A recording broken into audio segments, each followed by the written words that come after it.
My name is Marcus. I'm the compiler of a collection of therapy quotes entitled 1001 Windmills of the Mind. A collection of advanced self-help quotes taken from what's often called the psychodynamic or the psychoanalytic perspective, which long ago, as I understand it, was referred to by some as philosophical medicine or narrative medicine, helping one to find their narrative truth, their story. To know that when we say know yourself, well, know your story, but much of our story and therefore knowledge of ourself is unknown to us, and this is often referred to as the repressed self, or the second self, or the secret self, or the shadow self, or the shadow soul, the denied self. So the child, if he's in pain, he's not going to know it. So that's repressed. In normal development, the child's loving experiences allow him to just grow and develop, and he doesn't have to create some kind of painful imprint that causes him to arrest his emotional development, or they call it stunted development, arrested development, developmental arrest, a fixation at the rejection level of not getting the love needed to develop. So we're talking about a thing about attachment trauma, relational trauma, interpersonal trauma, developmental trauma, etc. And with any kind of attachment trauma, relational trauma, the child's emerging self, his true self, doesn't get a chance to blossom, doesn't get a chance to fill up the person, like make the person, right? So it splits off. So that splitting off phenomena, that's what we're talking about, this split-off self. If you look at the painting called called Stepping Out by the artist Roy Lichtenstein, you can immediately see in 1 second what we're talking about here. Right? So on the right side of the painting, you got the guy who kind of functions in life and knows how to drive a car and all this and do his job kind of thing. But his inner life, his sense of self, his embodiment, I feel the foramness, the ability to mourn, have maybe, in his case, maybe to have gratitude or reparation, or to care and love and trust and play and authenticity and pleasure of expressing your interest. All that's unknown to him. It's unknown to him. It's denied. It was repressed. So you saw on the right side of the painting, that's sort of like more of his true self, but it's denied. So you saw the true self that's repressed, and it's very vibrant. It's got a lot of life there. You can see the painting is full of colors and vibrancy and all this, like a shining, vibrant sun kind of thing. It's got a big eye there because there's a lot of knowledge in there. A lot of it's meant to live and see. It's kind of repressed like that. And on the other side of the painting, the guy's just sleepwalking through life, going through the motions of life. So that's the part of him that kind of is able to. In the next video, we'll have a quote about that. Actually, I just found it this morning. In the next video, we'll have a quote about that. It's the part of him that allows him to, just go through the routines and so on. But his inner life is called the feeling self, or his ontological self, or sense of self. I feel, therefore I amness self. You see, and that's often called the sense of embodiment. And with the sense of embodiment, being in your inner home, your inner body, connected to yourself. That's your inner home. We all live in a soul castle. We all live in a psychic house called the soul castle. Another metaphor. So if we're missing that sense of connection to ourselves, and we're kind of homeless, so to speak,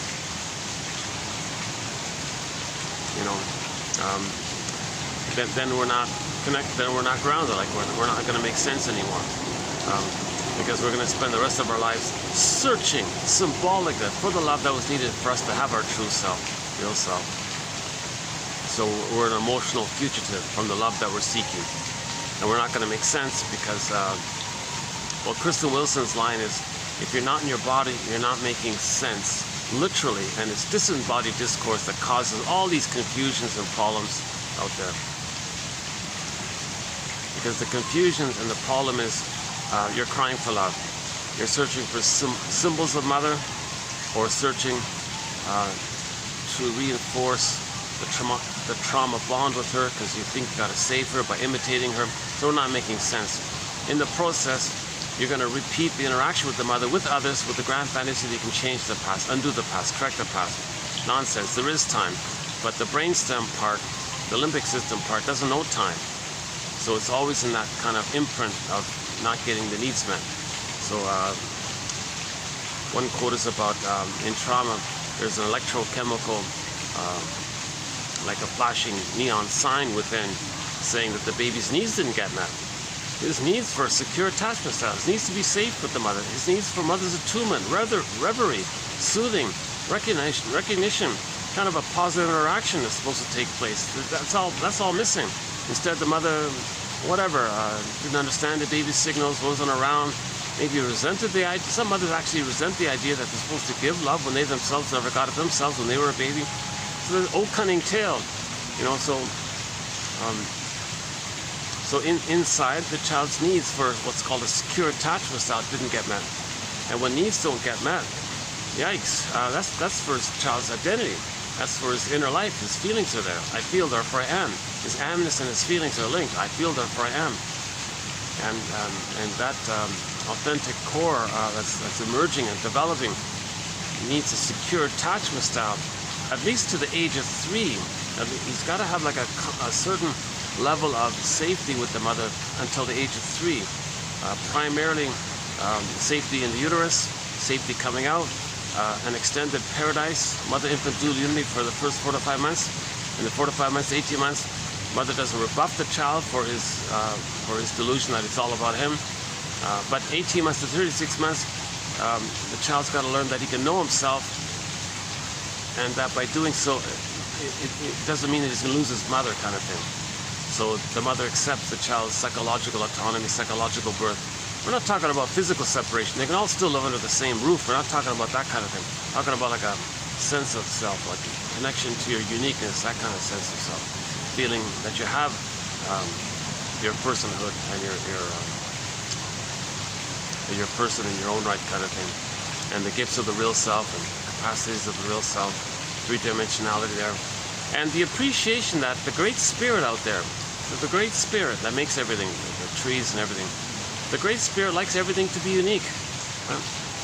Every fountain is going to be unique on the planet, right? Every plant is unique. Every bird, yeah, they've got a couple of swans there. Every swan is going to be unique. They got these cute little birds with the blue beaks hopping around. If one passes by, I'll show it to you. If I can catch them, they're so flighty, they're so skippy, they skip around so quick. So in nature, everything is unique like that, right? Now with humans, we have a consciousness. So it's our consciousness of our uniqueness that counts, because with our consciousness of our uniqueness, we can then express our uniqueness because we're conscious of it, and that expression of it, thanks to our consciousness of it, that's the uniqueness of humans. We're conscious of it, right? Now there's pleasure, loving life, a path with heart, meaning, delight, pleasure, joy runs the console. It's a natural, and with that condition, we have a wide range of feelings, needed feelings, appropriate feelings, aliveness of feelings. So joy runs the console. Yes, there are losses in life, so joy can step aside. Sadness can run the console. Okay, reference here is the Disney film called Inside Out, 2015 film called Inside Out. So joy and sadness sort of represented the primary emotions for a person, and the wide range there. So affection and gratitude and reparation, feeling bad if your actions caused pain, you want to make amends. And just the humanness of it all, right? The more quote-unquote more human side of being you, like the mammal feelings, right? Now that got lost in trauma. What was left? Regression back to the brainstem. That's the stress response, so fear and anger mainly. You don't really notice fear, although it is, you know, the fear part leads to anxiety, actually, John off the saying. But usually the original case is the baby's nursing, he needs a secure attachment style, mother's misattuned, malattuned, not around, old cunning tail, what's going on? Why isn't she emotionally, maternally available? Where's her maternal essence, like, for the baby? Where's her motherliness? Like, so the child's like kind of scared of her now. So he'd like to flee, he'd like to run, he'd like to escape. He's got no iPhone in there. He's got no iPhone, you know. can't ask for help. He can't run. He's got no motor skills. He can't go anywhere. So he's kind of cornered like that. So then it clicks over to anger. Now the baby's going to be angry. But that's like back to the sensation of the survival brain. Right? So remember, we have three brains: the survival limbic brainstem, the brainstem, right? And then the mammal, the limbic, and then the human, the cortex. So it's called they call it the triune brain. But Janov simplifies it. He says we have three brains, right? So we all have the first brain, which just care, like the primitive part of us that everybody just cares about survival and reproduction, right? So that's the brain stem. So all humans have that original first primary from billions of years ago and all that. It's still part of us, called the stem, the spine, and the brain stem. And that's our automatic nervous system. The amygdala is there. It only cares about survival. But then, billions and billions of years, we developed the mammal brain. So we became mammals, warm-blooded, warm-hearted. Mammals, affection and so on, right? Hold on a second. Yeah, so by the way, I'll be doing, so in this video, we'll be doing TQ 2759 on the work of Arthur Janov. This will be, this will be part 15 of what may end up becoming a 20-part series. So we're currently in the midst of a marathon of quotes by the author Arthur Janov. We began at the beginning of the new year with part 1. Today will be part 15. In the last video, part 14, I try to give some kind of overview summary, and I try to highlight some of the key quotes up until that point. So I'm thinking in this video I might not try to summarize what we've covered, but in the last video, if you want a summary of it all, better yet, just read the quotes directly yourself. Let's clarify something from the beginning here. I'm not an analyst. I'm not a therapist, psychotherapist. I'm not a shrink. I don't have a PhD or anything. I'm not a social worker, counselor, midwife, doula, nutritionist, gynecologist. I only have a BA. Keep that in mind. I'm the compiler of the quotes. I'm finding these interesting quotes, and we now have 10,000 of them. And I think they're clear. I think they're relevant. They're on topic. They're educational, informative, inspiring. They're written by the shrinks mainly, so it's from a helpful spirit of healing ourselves. The quotes aren't too long, not too short, right? Sometimes like this, sometimes longer ones like that, sometimes shorter ones like that. So the quotes are very manageable in terms of quantity. Relevance, all relevant to the topic of how do we know ourselves, and make the unconscious conscious, be aware of ourselves, have self-awareness. And Janov's idea of self-awareness is we want to have communication between the three brains. Like we often forget about the brainstem. We often talk about the thinking brain, like CBT, your ideas, your insights, which is of course your conscious awareness. And then how do you feel, like the mammal side of it. Well, we often forget about the brainstem part, because the brainstem part, our earliest traumas are recorded in the brainstem part. There's a primary circuit, he says, that's imprinted, like stamped in that first brain, in that survival. Remember, the survival brain, he likens it to the salamander. Just cares about survival and reproduction. There's no feelings or trust. But the trauma is in that part of the brain. And anxiety, today's topic mainly, comes from that kind of place. So have some consciousness that we have three brains. So when we think about ourselves, we're human beings with three brains, and we want the three brains to not be like estranged from each other. We want like some kind of holdingness of the three brains, and a recognition of the three brains, where each of the three brains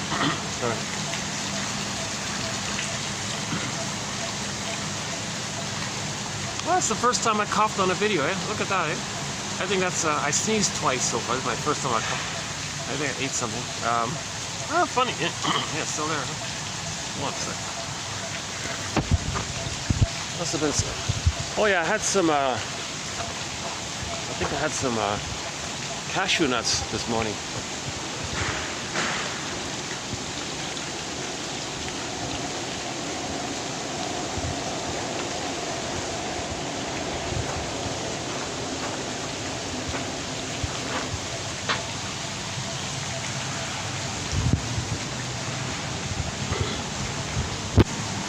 I keep all my bloopers and mistakes, so you'll see all my little mistakes and bloopers and things. So I haven't been analyzed. As just mentioned, I'm not a professor in all this. I'm the compiler of the quotes. And, yeah, so these 10,000 quotes, as best as I can see them to be, fit Grice's criteria for communication. So quantity, the quality part, you know, I'm hoping 1 out of 10 will be of interest. That's just my subjective opinion about the quality of these quotes. If 1 out of 10 clicks or is of interest, now that's not the cure, of course, but that's like a step towards the cure. So the conscious insight, the intellectual idea, is interesting, you might think. It doesn't heal, but hopefully it may lead to an emotional knowing. An emotional knowing. So we want the emotional knowing, but I'm going on the premise that you kind of need the insight first, then to get the emotional knowing. If you don't have the cognitive insight, it's like a nest. When a bird makes a nest, and then there could be an egg, and in the egg is new life, new potential, new bird. Okay, in one fairy tale, it's the firebird. The protagonist hops on the back of the firebird and rides the firebird. It's the emotional knowing. So that's the yang and the yin of healing. So these 10,000 quotes are all about the yang mainly, and the rest nature does. We don't control that kind of thing. So just make it safe to us to teach our feelings that you can come back to us. Hey, lost feelings, I got some ideas here. I've got some constructs. I've got some theories. I've got some insights. I've got some pattern recognitions. I think I know what's going on here. Feelings, you can come back. And then the feelings will come back, and you accept your feelings. That means you're riding the firebird back up, right? Okay, so quantity, quality. Yeah, the manners from the shrinks, so they're all, you know, medical people. Most of the quotes are from medical doctors who specialize in the talking cure. I don't have quotes from medical doctors that specialize in the pharmacy area. Although Janoff does talk a little bit in that area, but that's not our. We're not interested in that. We're more about the talking cure, looking for patterns and why we're doing something. Are we trying to communicate something through our behavior? Is our behavior a kind of code of a communication? Like if somebody's negative towards others, are they trying to say their mother was negative towards them? Are they like complaining of what the mother did to them? So they're doing to others what their mother did to them in a kind of protest against the mother, but loyalty to the mother, not aware of it? You know, are they, in other words, are they in effect saying, look world, that's called, Burglar calls it showing up the mother. Look world, look what my mother did to me. So if he's like rude or negative towards others, he's trying to say, look, my mother did that to me. Because if the person didn't get mother's love, they identify with her and imitate her. You know, so they're angry about that. So they're loyal to her, they imitate her, and they have her, but they're angry at the same time. So they can observe themselves. Are they treating others negatively for themselves to know how the mother's treated them? Whoa. So that's the kind of thing we're looking at. Now the passive version of it is a person living in a self-defeating life, getting others to reject them or not want them, and feeling in the victim place again. Look what my mother did to me. See, others don't like me, and mother didn't like me. So this is the so-called active-passive pole on trauma. The baby was in a passive place. The mother was the active abuser place. Again, from the baby's perspective, the mother was the abuser. Right? From the baby's, when we're talking about trauma here. Right? So when we're talking about trauma, from the baby's perspective, the mother was the active aggressor, okay, and the baby was the helpless, passive victim. Okay. Now, so we can communicate this pole in two ways. Either we imitate her and place others, cast others into the role of our shamed self. Okay, that's called evocation of a proxy. So you find someone who plays your unloved self. Okay, see your unloved self onto them. Okay, see your innocence onto someone else who's innocent. and just replay the thing. So you're negative towards others to show how your mother was negative towards you. Now the person doing this can step back and observe, oh my God, am I doing this because my unconscious is trying to communicate to me? So we're trying to communicate to ourselves in a sense, right? So this is sometimes called the inferring mind. The puppet master making us do this, or the non-reporting brain making us doing this, the non-reporting brain or the unconscious can flip it and call it the inferring mind. You can say the inferring mind, say, hey, puppet master, help here. Puppet master says, okay, let's restage the interaction with others in the present, create like a theater thing. Masterson calls it transference, acting out. You're going to transfer the past into the present and act out the thing, okay? And like actors and co-actors. So in the more perverse, disturbed, more severe trauma, the person doesn't play themselves. They play the mother and find others to play them. They're negative towards them, to be loyal to the mother who's negative towards them originally. And they're just replaying this, and that's their cry for love. But they don't say, help, I want love. They want others to say, help, I want love for them. Evocation of a proxy. They're tired of saying, help, mommy, please love me. They want others to say, mommy, please love me. So they play the shaming mother. And them as the shaming mother, no, I'm not going to give you love. Okay? That replays the original scenario where the baby is crying, mother, change your ways, love me. Mother, what's wrong with you? What are you doing here? Mother, no, gaslights, miss a tool, stop complaining, get over it. But she's doing it again, and it's like this relentless soul blindness. Some mothers have what's called relentless soul blindness. Can you believe it? Some mothers have a relentless soul blindness to the humanity of their baby, seeing their baby as people with feelings and needs for mother's love. They're just so soul blind. Now, why are they so soul blind? Okay. Go to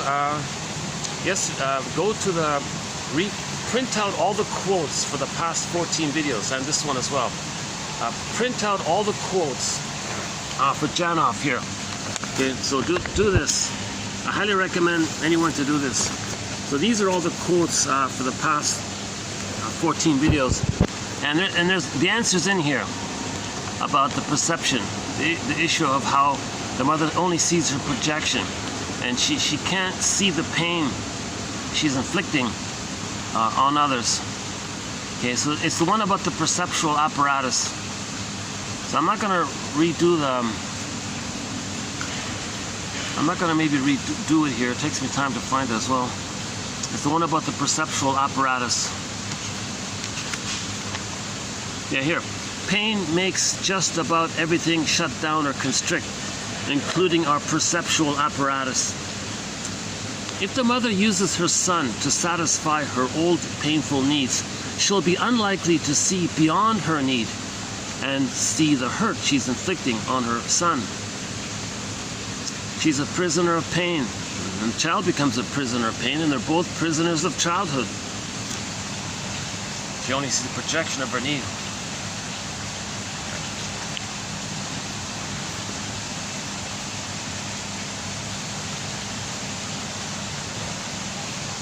If we're lucky, the swan will do a flapping thing. Let's see what he now he's sleeping, but let's see what he does later on. Once we had him doing his flapping his wings, like a peacock almost.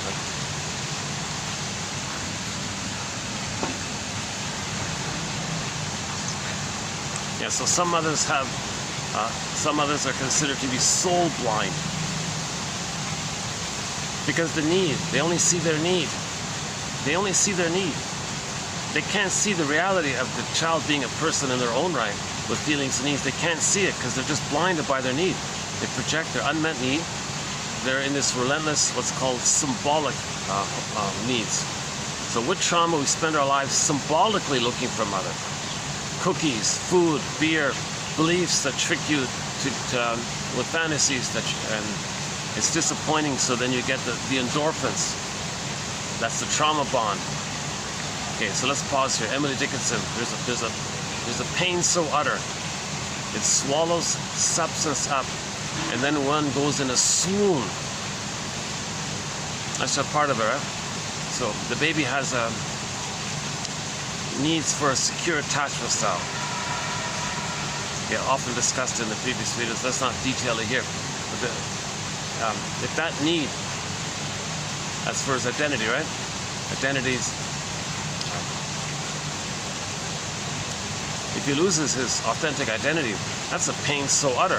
It swallows it like sucked down kind of thing. So the image is the earth opens up in this core, authentic core. The word of the year by the Merriam-Webster Dictionary Company was authentic. And so the child has an authenticness, an authentic core self. Okay, earth opened up, this core, K-O-R-E, in the Greek myth, meaning the core, a person's authentic core, got pulled down, got yanked down.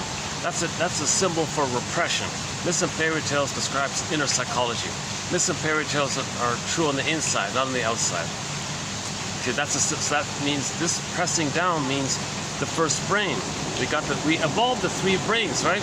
We went up, right? Like we got the first brain, you get the salamander brain or the lizard brain or whatever. Then you got the monkey brain or the, pick your favorite animal, the puppy brain. Okay, so lizard, puppy, and then the human, right? Or the cortex, right?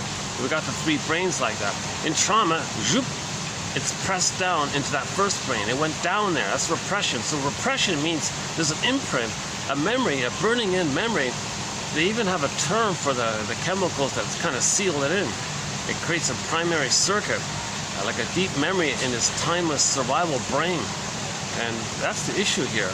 This prototypic trauma and response, creating a primary circuit that's burned in the brain and sealed in with certain chemicals, like a sealing kind of thing.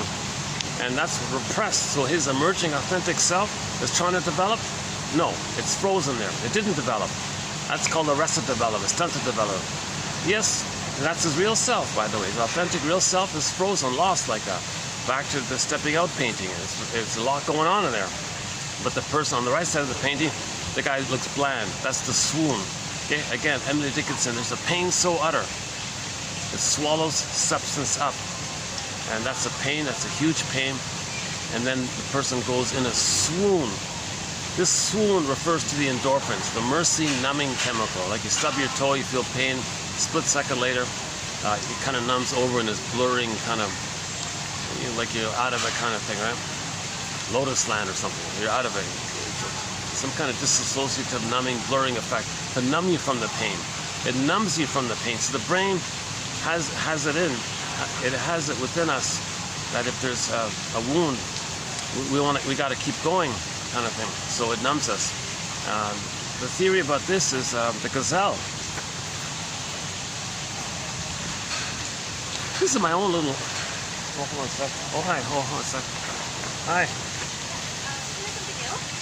I'm good for now. Thank you. Thank you.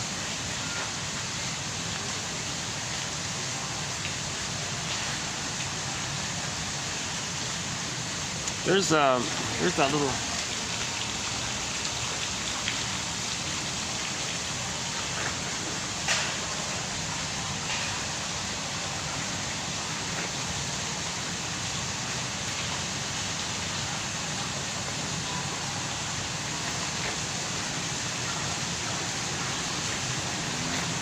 Oh, they're the window washers, huh?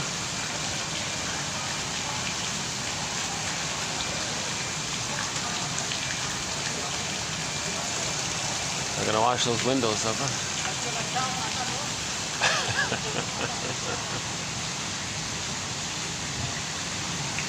Come on, man, keep the thing straight, man. Don't tilt it like this. Keep it balanced, man. All right, that's better. There we go.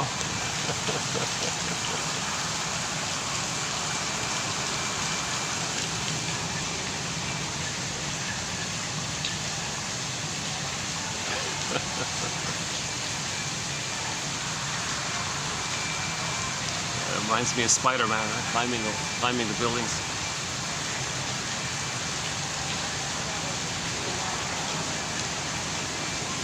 Yeah. So back to this imprint in the first brain. That's called repression.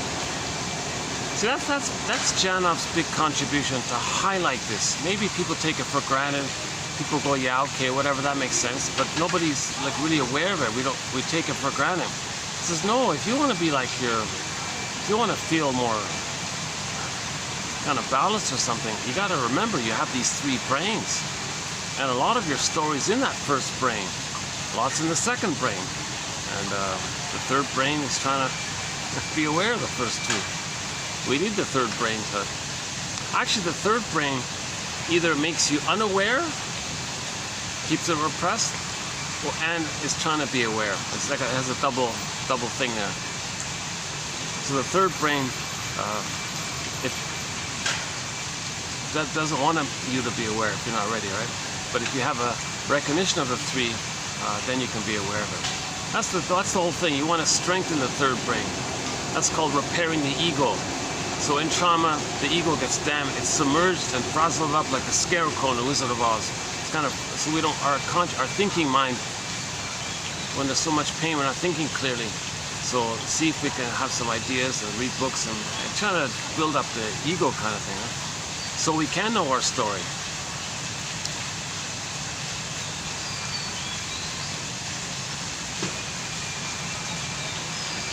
I'm doing it. I get this. Yeah, I've lost count here. Maybe this is my 5th or 6th time here. Yeah. It's only on. It's only. I can only use this when there's no event. Nighttime it's packed. Weekends totally packed. And so during the week, in the mid-afternoon, there's this little gap where it's a little mellow. There's just a few sprinkling of guests around.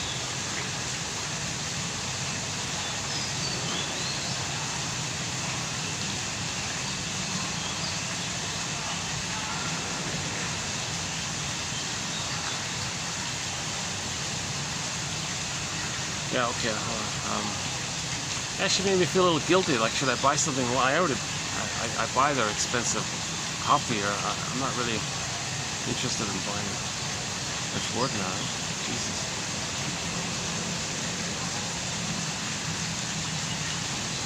Uh-oh. Uh-oh.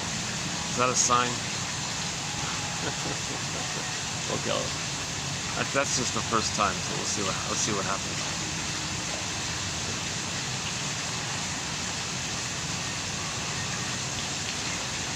I'm still on the lookout for like a nice venue with AC, and I can bring in the speaker and play some good songs. Oh yeah, a new song from yesterday. Yeah, I got a backlog of songs. Our latest song that we'll be adding to our soundtrack is a song called "What About Love" by the band Till Tuesday. The lead singer was Amy Mann. That's pretty fun, catchy song. But the main line is, what about making room for two? So it's a song about narcissism. For some reason, she's attracted to a narcissistic fellow, and it's all about you. What about making room for two? There's two of us here. You think it's just all about you. Let's make room for two. That's sort of the main line in it.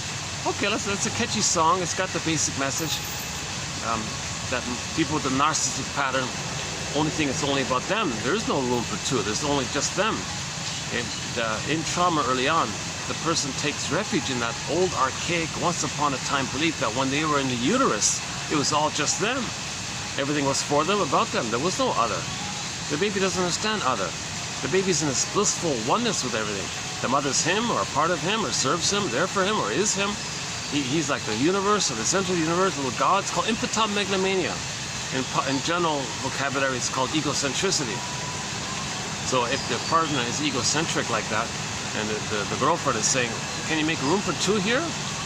Oh no, you're just a part. You're just a utilitarian function for me. You're there to admire me and see me and make me feel important. And you're only there for me to display my unloved self. So your pain and upset and your needs, your dependency, your cries, you can express that for me because I don't want to see it within. So the person with a narcissistic pattern might like a codependent person hanging around, and that serves as a proxy for their disowned shame. If they can see the codependent one as being childlike, emotional, childish, and all. So they're playing infantile God all the time. They reject their humanness. They find a human partner, a person with more in touch with their feelings, the more human side of being human, but it's wounded and damaged like that. So the person with a narcissistic pattern would like to have a person with a codependent around to be more visibly distressed and hysterical or whatever. That means they don't feel it within. That their pain, shame, and hurt and being unloved is distracted when it's externalized in the proxy character. So the woman is saying, geez, you're always making it about you. It's painful here. Can we be like friends or like two? He can't. She's confused. She doesn't get that he has a narcissistic pattern. That he has a need to see her like this. He can't admit the pain inflicted on her. And so his need is to project his unloved self onto her, and he can't see the reality of her being in pain by his behavior. What about the two of us? So it's a pretty typical song about. We have a thread on the stinger and the clinger. Stinger personality patterns, and those are the clinger personality patterns if they get married. That song kind of fits in there, so I want to include that song in our soundtrack called "What About Love" by not that other one. It's a little known band from the '80s called Till Tuesday. Till Tuesday, we'll see you then. Till Tuesday. Oh, hang on. I don't know. Oh, there's a cute little bird here. I don't know if I can get. Oh, I took off too quickly.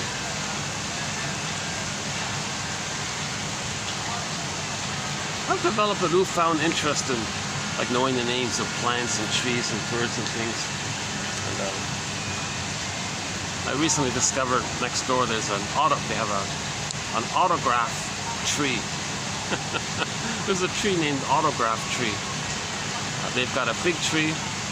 They've got what's called a Hong Kong orchid tree. It's kind of nice.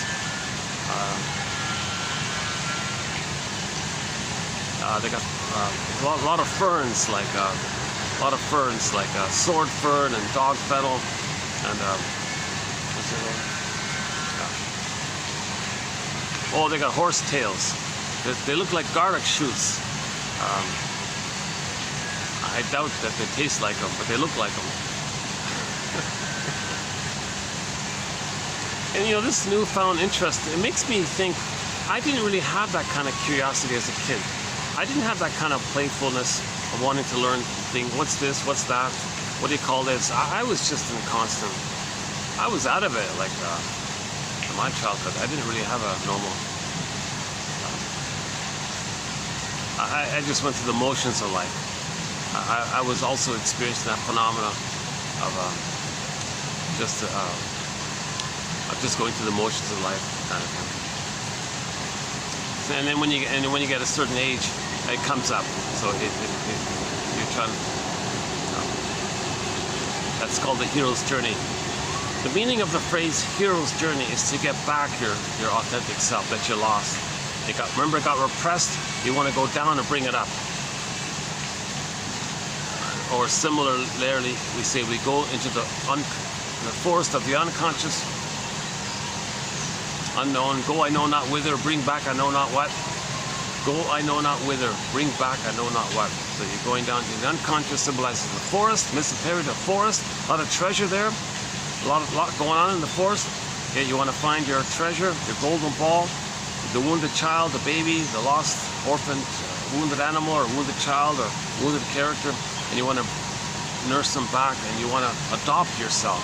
You want to reparent yourself. Find your wounded inner child of the past. Find him, bring it back, and reparent yourself, or adopt this exiled part of yourself. Okay, so they call that the second journey of midlife. Doing okay? Yeah, okay, doing okay. You know, geez, wow, it's really been busy in this city here. Jesus, yeah, I've never seen it this busy. This spot's okay, but I'm not in the main downtown area. This is like the other end.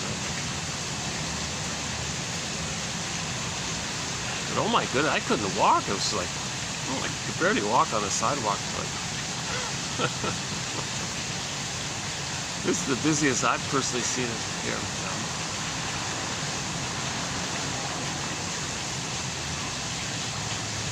Yeah, and the weather is just, you know, it's funny, yeah, it corresponds to, this is the best weather we've had right now. This is the like the first kind of comfortable spring, summery weather right now here. Yeah. People are aware of that, eh? People are very, I notice tourists are very aware of the best time weather-wise. You know?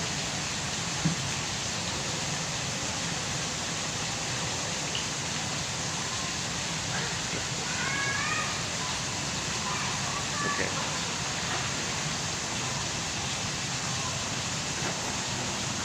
Okay, so let's back up a sec here. Let's finish. Oh, sorry, let's finish this point about the zooping down.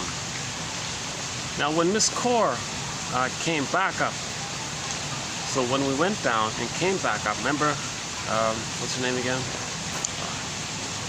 Demeter. Demeter went down and brought back Miss Core up. Miss Core became Persephone. That's a powerful, beloved symbol for women to represent the return of our feelings, the return of our embodiment, the reconnection with ourselves, being reunited with ourselves. Okay, so we lost it, and we got it back. That's the monomyth. That's the common monomyth for all people. We lose it, we want to get it back.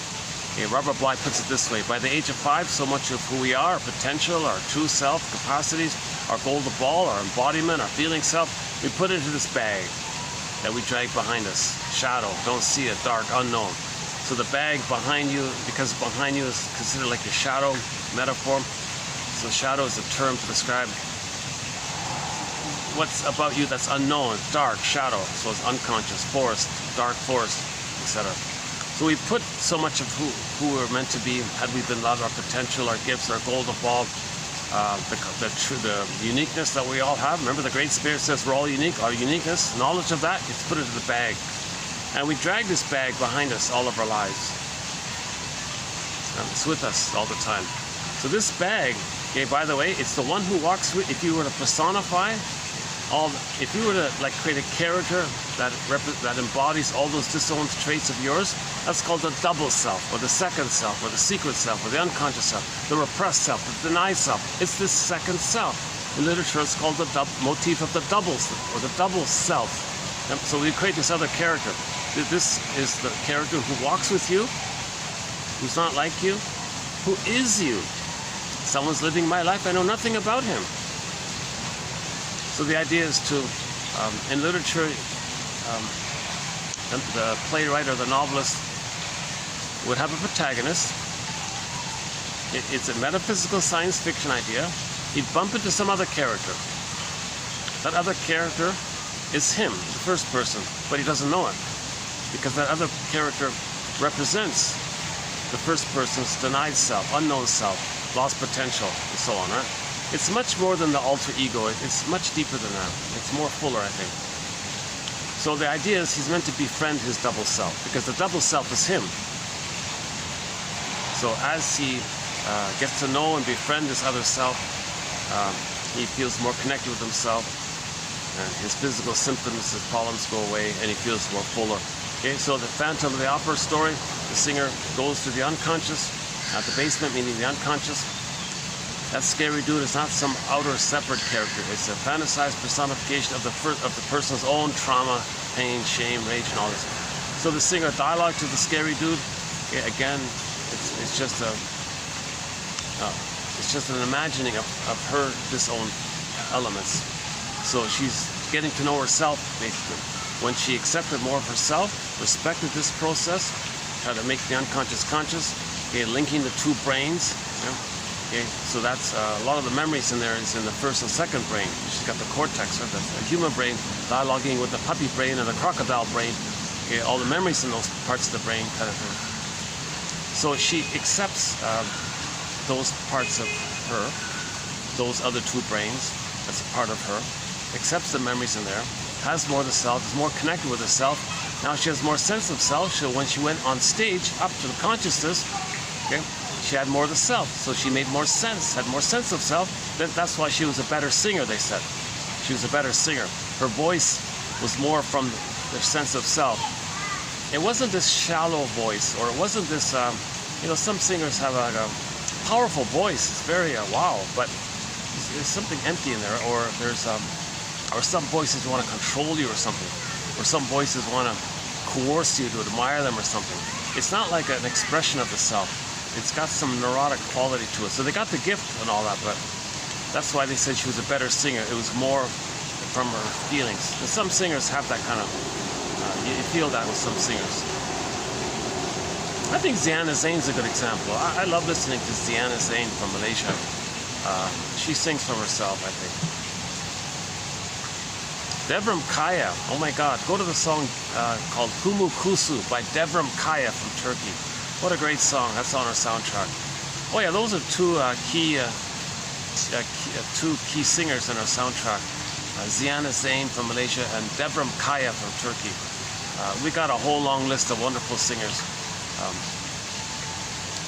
And I just mentioned the latest song added was that song by Amy Mann called when she was the lead singer of the band Till Tuesday. They were like a one-hit wonder kind of thing. That band was sort of only had the one hit called Voices Carry. And it's on our soundtrack. Voices Carry is on our soundtrack. But when I have the speaker, I can't play it because YouTube will block it. You're not allowed to play it, so it's blocked. So I can't play it. But that is on our soundtrack. So we now have two songs from the band Till Tuesday on our soundtrack. The big hit one called Voices Carry. Voices Carry. Hush now. Voices Carry. And this one here, What About Love? That's a good song. That's a catchy, fun song. Simple lyrics. Just basically one line there, you know, or two lines basically. Very skimpy on the lyrics, but it's a we got a lot of classic rock songs by indigenous singers.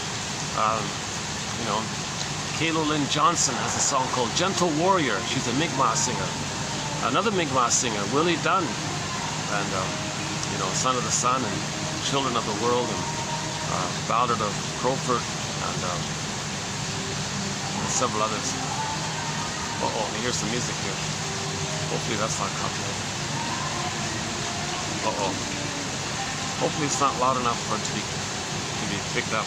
Because this camera is very sensitive. If it hears music even in the distance, it can block the whole video, and I have to trim out the part that has that music in it. It could pick that up actually if that's copyrighted music.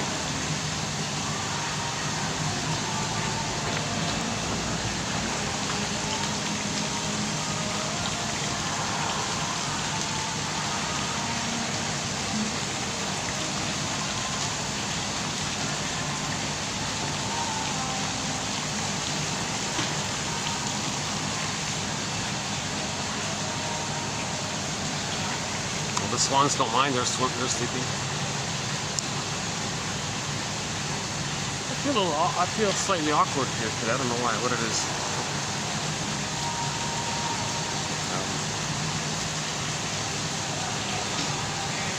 Maybe it's just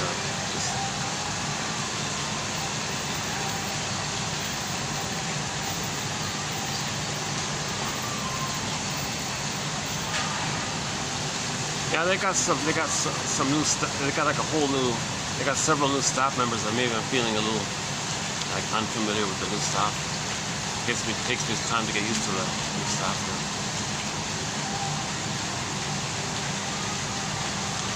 Okay. I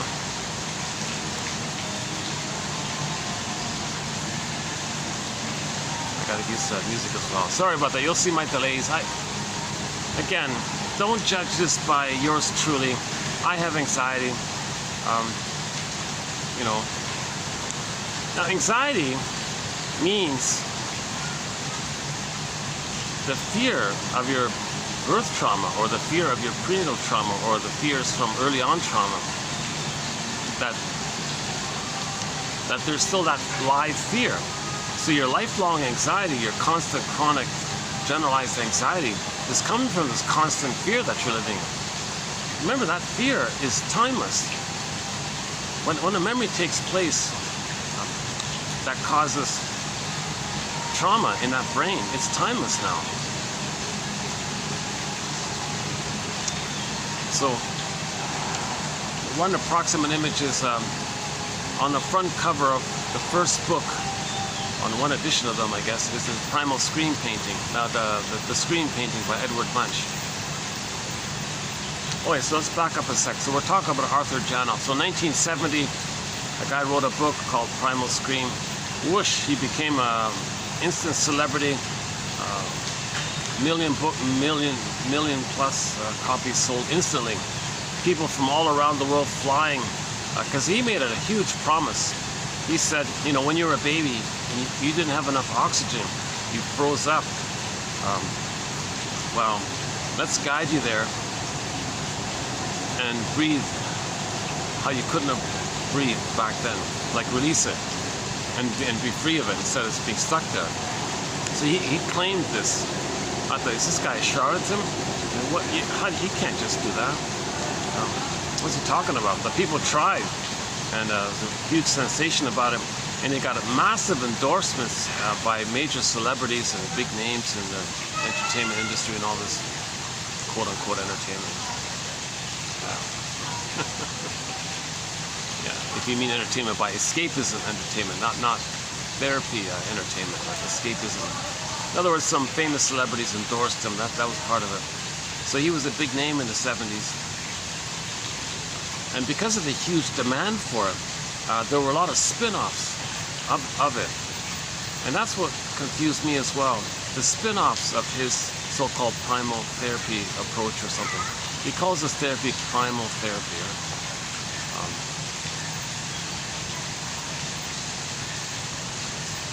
The spin-offs were that all these self-help groups and self-help gurus and weekend workshops and all this rebirthing, so-called rebirthers or holotropic breathing. Apparently you can do some kind of paced breathing in a certain way. It can get you back to that place somehow without your awareness. But then you're bypassing yourself. You're bypassing your consciousness. You got to be conscious. You got to maintain all three brains. You can't skip over without your consciousness. Healing is you need all three brains in line, present, and you're aware of the three brains, and you have the three brains. Now the third brain is the one that's aware of the other two brains, but you got to be, all three brains have to be present. So the pseudo, he calls it the pseudo primal therapy, or the mock scam spin-off, they cause a lot of people problems. People are upset by this, disappointed by this, and then they generalize it to the whole thing. But Janop is saying, no, he doesn't do that kind of thing. He says he respects evolution. So we develop the three brains in sequence, right? The lizard brain, the puppy brain, and the human brain. Okay, so if you're gonna kind of go back, you gotta follow that sequence. So you have your ideas, okay, then stay with the feeling behind it, and then link that feeling to somebody in your childhood, and then theoretically, if you feel safe with somebody, you're in a darkened room, padded room, and all this, you may go to the pre-verbal area. The pre-verbal area. So now you're not speaking anymore. Now you're discharging from the first brain, the salamander brain. So he reported that there might be like shaking, not epilepsy, like just like a shake, a quiver, like a releasing kind of thing. The breathing, he said, will become long locomotor breathing. So the person will do for 30 minutes, he said, this long locomotor breathing, because now you're getting all this oxygen finally. A lot of the trauma is that the baby didn't get enough oxygen in the canal or a birth, and he froze up there. Now you go back to, oh, I want them oxygen. Now there is oxygen in the therapy room. So you're doing what you couldn't have done. You're doing now what you couldn't have done back then. That's the idea. So he wants to see if the helper, you and the helper can respectfully respect your ability to gradually, may take time and all several attempts or whatever, but finally his theory is he can click into that kind of place, and then the locomotor breathing, maybe some shaking, and then for a moment the body temperature may go up, but then it'll cool off. So by the end of it all, your body temperature is slightly cooler. Your blood pressure, I guess, is more normalized, and all of your vital signs are kind of like normal. Your heart math is, your breathing is normal, and your voice, you found your voice. You were better, now you're a better singer, kind of thing. So I gotta say something. So I guess let's just say 200 quotes here. So we're posting 200 quotes by Arthur Janop, and all of them except maybe 2 or 3 are about the theory and the ideas and the knowledge of the brain's response to trauma. Only 2 or 3 of them are about the technique. So I'm not really looking into the technique. I haven't done it. I don't know it. I don't think he's even really clearly sharing that information. if it is special information, I don't know. So I'm not really looking into the technique. A big part of me thinks it's BS. You can't quite. What he's talking about is grief. If you feel safe with somebody, you're going to grieve. He's just talking like that. But he kind of spins it in a way to make it sound like he knows some secret thing, and then you got to fly to him. So he's a bit of a moneymaker that way. In the 70s, there was a huge boom in making money on the promise of healing people, so-called human potential movement. So, and a lot of con man and used car salespeople types, charlatan types, jumped on the bandwagon. And all you got to do is confuse people. I'll help you. Pay me money. Here's a pillow. Hit the pillow. You feel better? I don't know. I guess so. Okay, well, you got to do it again. Come next time. You didn't do it right. Come again. Try again. You got to keep doing it. No, you got to keep beating the pillow. Nonsense. Nonsense. Healing, Janoff explains, comes from the feeling, not from the tension of the pain that's there because you're not feeling. If you're not feeling, there's pain. If you're not feeling, there's pain. Okay? That pain is a tension that builds up, and then you're blowing off steam just in relation to your denial of your feeling. So beating the pillow is just that. It's just momentarily discharging the tension of your constant burying of the feeling and the pain. So he says, no, you got to come from the place of the feeling, not just this. So in other words, it's always a relief to feel your feelings. There's no pain when you feel your real feelings, because your real feelings come with your needs. Your needs come from your identity. It's always a relief to feel your connection to yourself. So your feelings, your needs, your identity, it's all linked up like that as well. So once you're connected to your identity, it's a relief. You feel great. There might be a little awkwardness, but you're not in pain kind of thing if you feel your real feelings. It's always a relief to feel one's true feelings kind of thing. So the scam artists say, oh, beat the pillow, beat the pillow. That's you're not conscious. You're not conscious. Well, first of all, make the person conscious that you're just discharging the pent-up tension of the pain that's there, pain which exists because you're rejecting and denying your feelings. So the problem is still there. The problem is that you're denying your feelings, and that's why you're beating a pillow. Where are my feelings? You're not making a person aware of that. So that's not going to help. In the moment, you might feel kind of confused or something, or in some cases, you may feel a little better for a moment or something. It doesn't heal anything, but like you feel lonely, eat a cookie, you might feel better for the moment. It doesn't change anything. And you can be an emotional eater your whole life. It doesn't change anything. You can have 20 lifetimes, 100 lifetimes eating cookies. It doesn't change the imprint in the brainstem.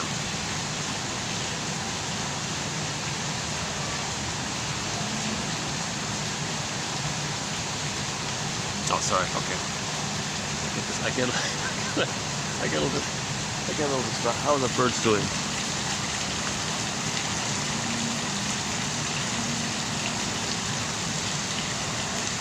Showing up there,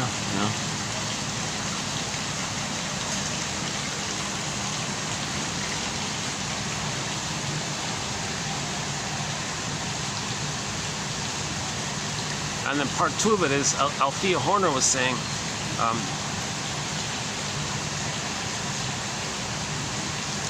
anger is about attachment. Meaning you didn't get a secure attachment style, and that's why you're angry. Okay. So in the Disney film Inside Out, okay, when Joy and Silas got zooped away, that's the mammal feelings. It went back to the lizard feelings of the fear, anger, disgust. The character disgust in that film was mainly about distaste and dis-smell. Also sort of physiological about the survival mentality, right?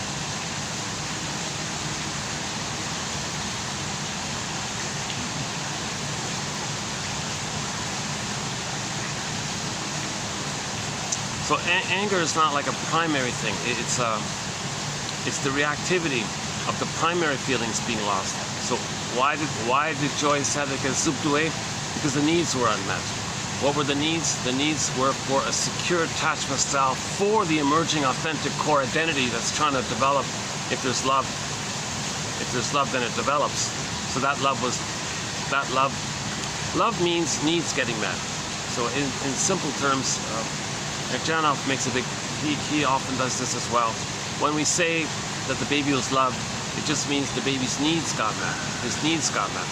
Okay, for soothing and presence and maternal experiences and touch and skin-to-skin contact and mother's loving gaze and breastfeeding and just normal stuff, right? That's love, right? So if the needs are met, then he's loved, right? So the child has an authentic self. He needs a secure attachment style. Now, if his needs aren't met, the baby's going to cry about it, right? So if his needs are met, joy and sadness get zooped away. Then you got the pain and the anger and the fear and the crying, the screaming, anger and rage and all this.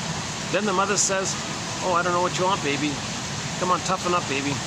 And, okay, whoosh. Earth opens up and his core gets pulled down. His authentic identity. Okay. Now, this phenomena of the repression, okay, so it's considered lost in the forest. So the babiness, so one image, now we borrow myths and fairy tales. Okay, so the image of the baby being sent on a little raft down a river to another land, another forest, that means we lost our innocence. Okay, it's there somewhere. It's just go I know not whither, and bring back I know not what. So you lost it, you don't even know what you're looking for, kind of thing. You're looking for yourself, of course. Now the byproduct of losing ourselves like this in terms of how we feel, okay, in terms of how we feel, the metaphor is A, frozen. Okay, so this is called emotional hypothermia, emotional catatonia, emotional coma. Okay, the image is the frozen woolly mammoth and the block of ice. So we feel kind of frozen like that. The other one is petrified, petrification, scared stiff kind of thing.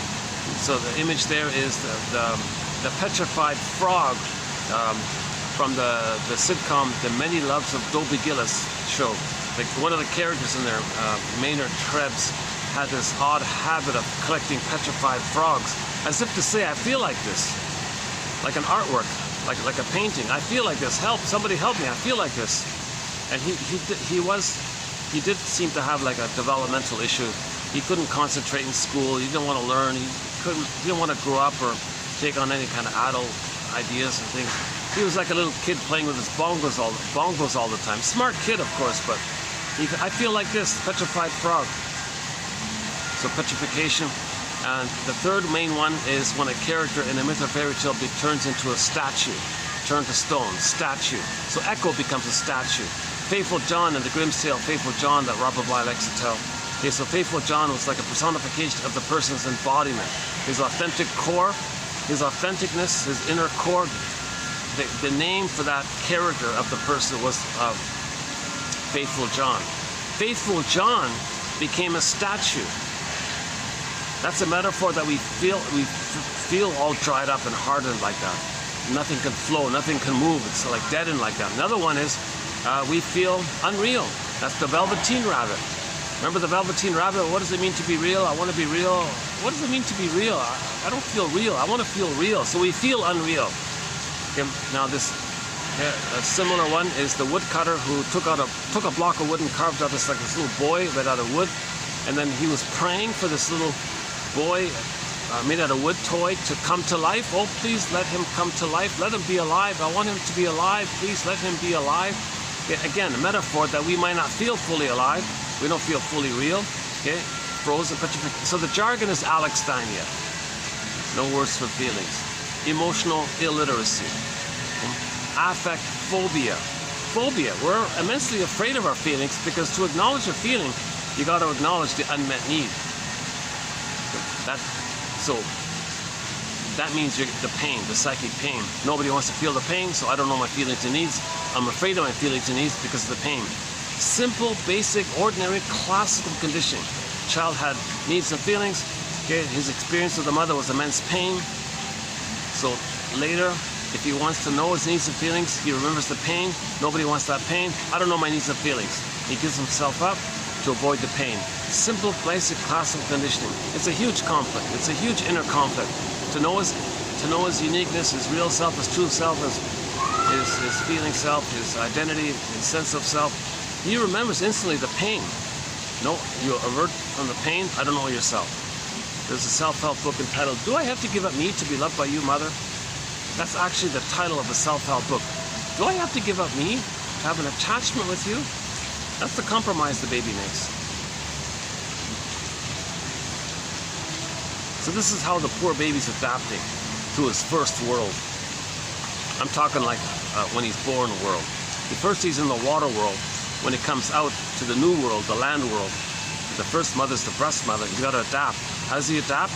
Okay, he's got to put his soul, his embodiment, into cold storage. Yeah, that's the freezing one. It's lost, like the baby in the forest one, or the children hungry, starved in the forest. Or he hardens it up, turns it into a statue. Or it's stuck, like frozen, like the petrified image. And it's lost, and it's repressed, and it's lost. They might be disassociated, the frozen ghost image. That band didn't have any good. I looked for any good songs by that band, Zilch. But the title of that band, I mean, just the title, Frozen Ghost, kind of caught my attention. But they weren't a very good band. Just a cookie cutter sort of formulaic, looking for a quick buck kind of thing. It didn't work, whatever they were doing. I think they had 3 albums or something. That band without Freddie Kersey, they couldn't do it. Freddie Kersey is the guy who sings "When I'm With You." That's on our soundtrack.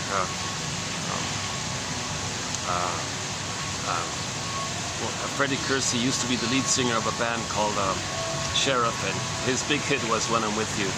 That song's on our soundtrack.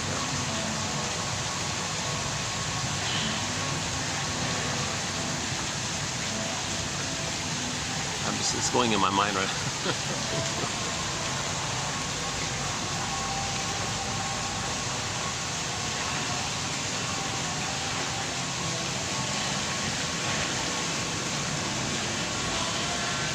Oh, maybe it's all the new staff there. That's why she was pushing me to order some more stuff to teach the staff. Maybe that's what that was. Yeah, they got a hold. Yeah, I wonder what happened here. They had a. That's common with restaurants, right? There's usually like a turnover, right? Yeah, you have the core regular people, and then you got another set that turn around a fair bit, right? That seems to be an interesting pattern, right?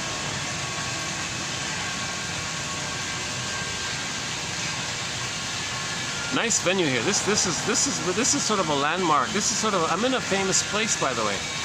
I don't know the full story. I haven't read it yet. I will read it finally. But I'm in a sort of historical, famous location. What you're seeing behind me is a famous, significant, kind of a spirit, symbolic,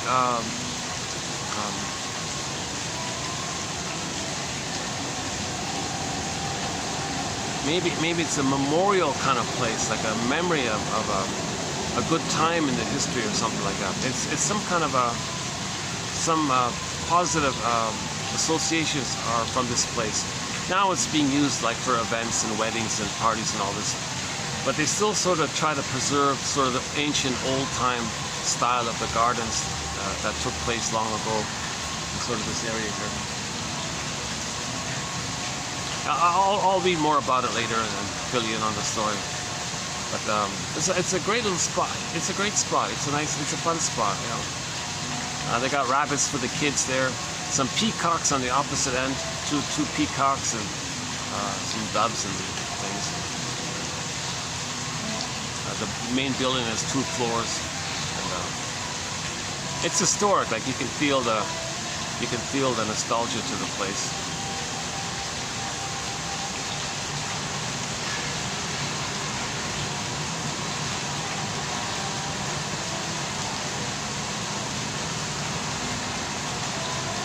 Yeah, you get a glimpse of maybe life like long ago, a little bit, to a degree.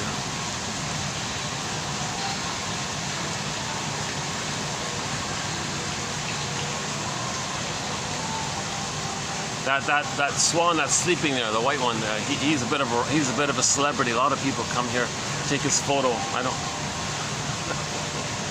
Sometimes when I'm doing the video, someone's standing behind me taking a photo of the swan.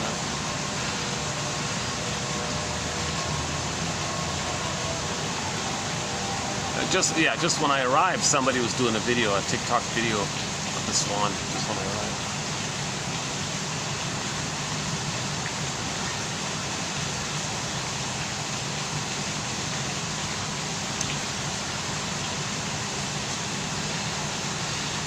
Last year I did some of these videos on the shoreline. Those are some good videos. Yeah, a little mystery about it.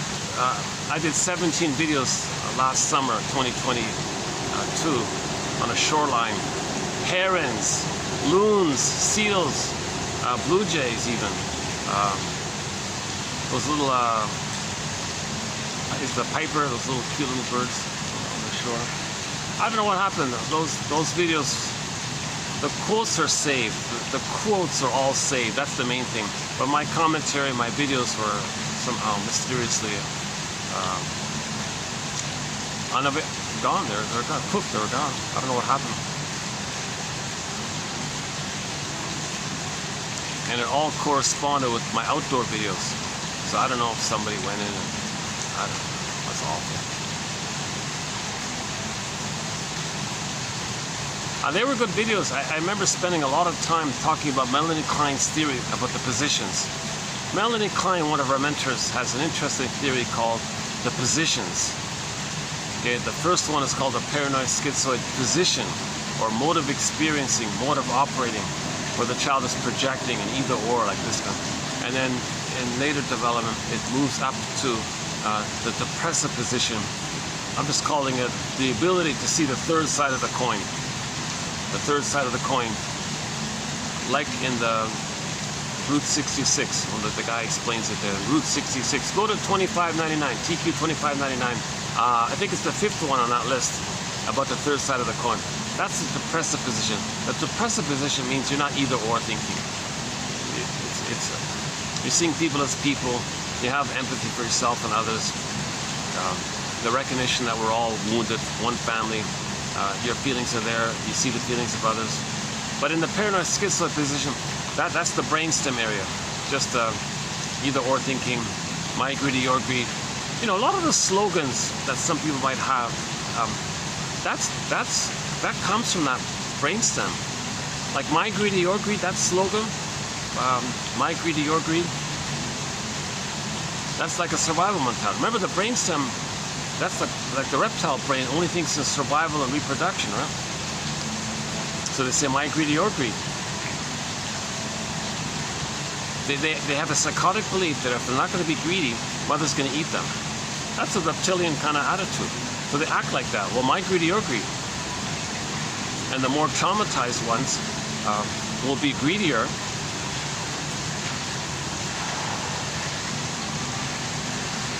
And the victims are saying, geez, these people are like lizards. What are you doing here? We're humans, we're not lizards here. My greedy, your greed. They're acting like that kind of cold-blooded thing. And there's a lot of parodies and jokes about this, about how they're just like lizards. Actually, Janov said he compared somebody to having being a lizard with like a little add-on kind of thing. Like that's the most severest case of trauma, where you don't feel for others, don't care about others. Well, my greedy, you're greedy. If I'm not greedy, if I don't take, you're going to eat. My mother's going to eat me. Your mother's going to eat you? What are you talking about? Your mother's going to eat you. Also, the witch won't eat me. Remember in Hansel and Gretel, the witch wants to eat the children? Remember the Odyssey, the Cyclops eating? These are metaphors. These are metaphors. This metaphor of the Cyclops or the witch or the boar queen wants to, or the guy with the horns, some frightening entity, that's a metaphor to convey that as a baby you were enraged and you ended up with oral greed.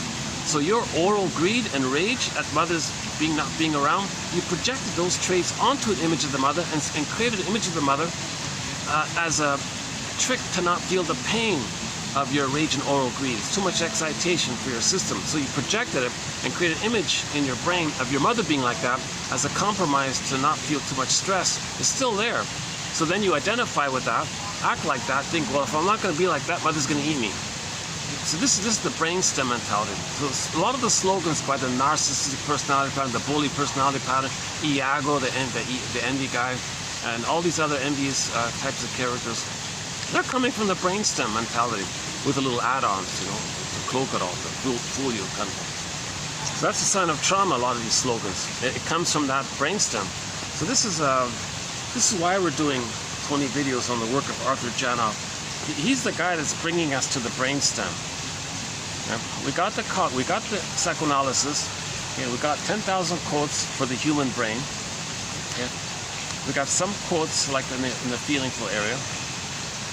But he's saying we gotta study the quotes from the physiological nervous system brain.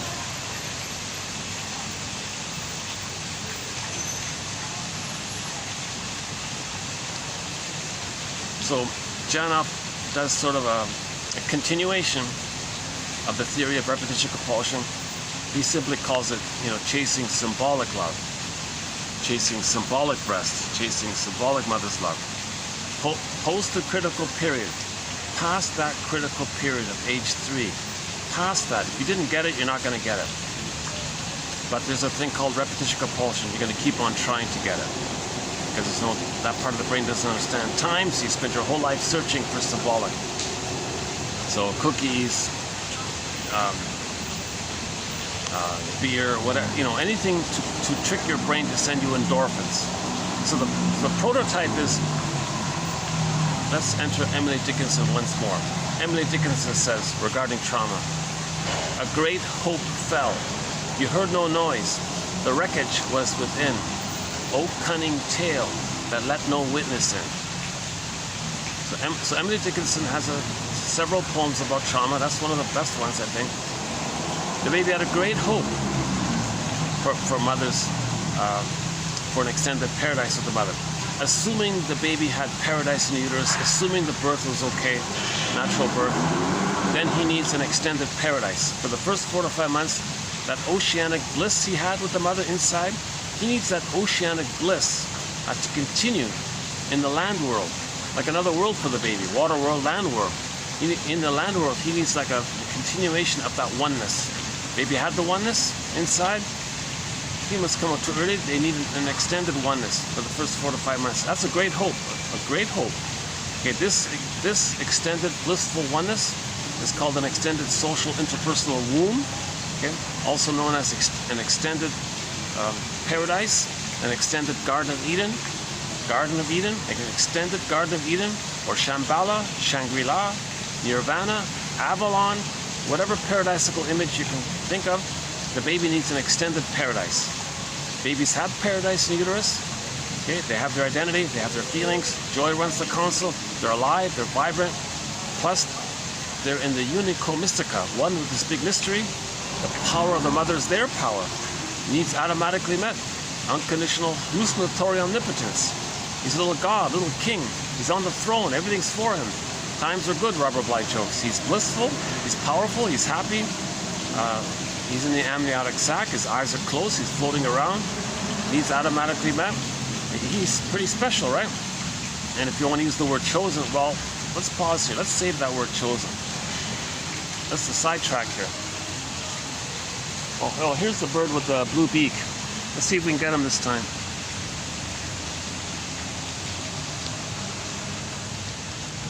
Here, bird. Oh, he's gone.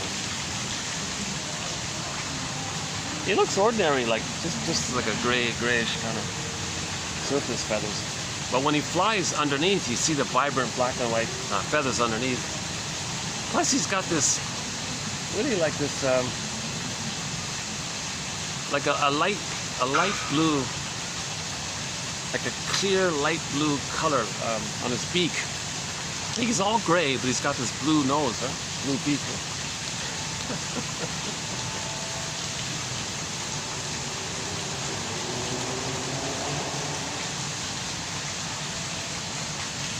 Diversity is for delight, huh? The Great Spirit likes diversity.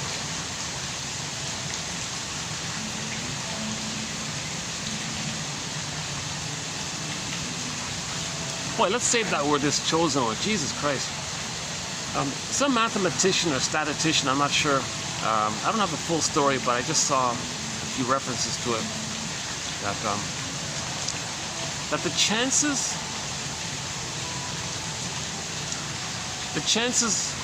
of you being here are 1 in 400 trillion.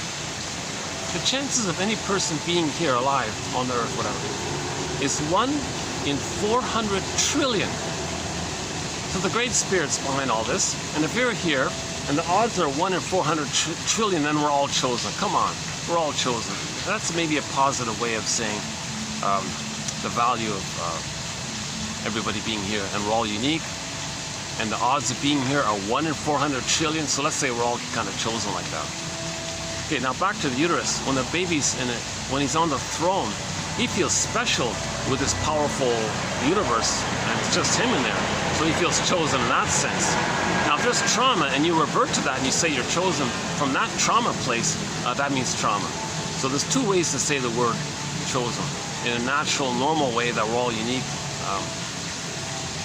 and the reference to taking refuge, that it's too painful to have your feelings, so you're reverting back to the time in the uterus when you were on the throne, chosen with one, in the blissful oneness of the powerful mother. And just you and the mother, so you're special, chosen, just mother and you. Your mother didn't choose someone else, mother chose you. Oh, here we go. Well, this time he brought his buddy. I'm not sure if my camera's getting it, but there he goes.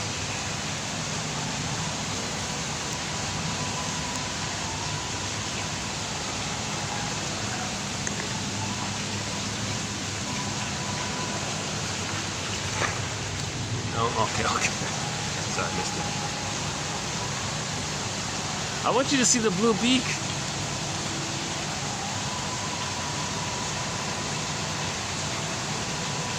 Look, he's completely grayish, right? All of his feathers are kind of like dirty grayish or something. Then he's got this bright, luminescent, shiny.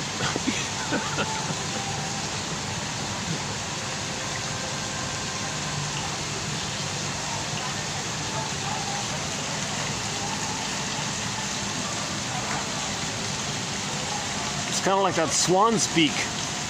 Like that bright, vibrant orange beak he's got. It'd be like if it were gold or something, you know?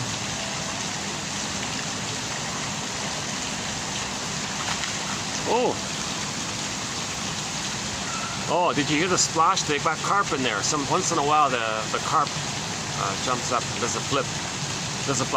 He does a back flip. He's doing some gymnastics. So.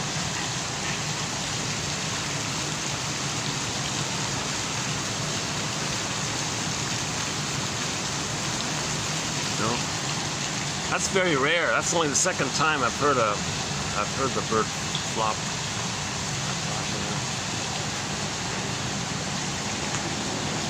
Oh, I'm now in somebody's selfie. Somebody's making a video tour around here. As I'm speaking, the camera's on me here at the moment.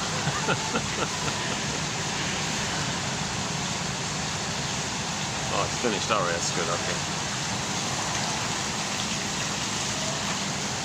So I'm going to be in the background of somebody's home video, probably.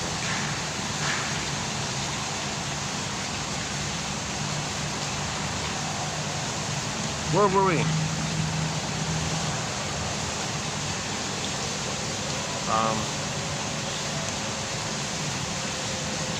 Symbolic, yeah, symbolic. So past that critical time.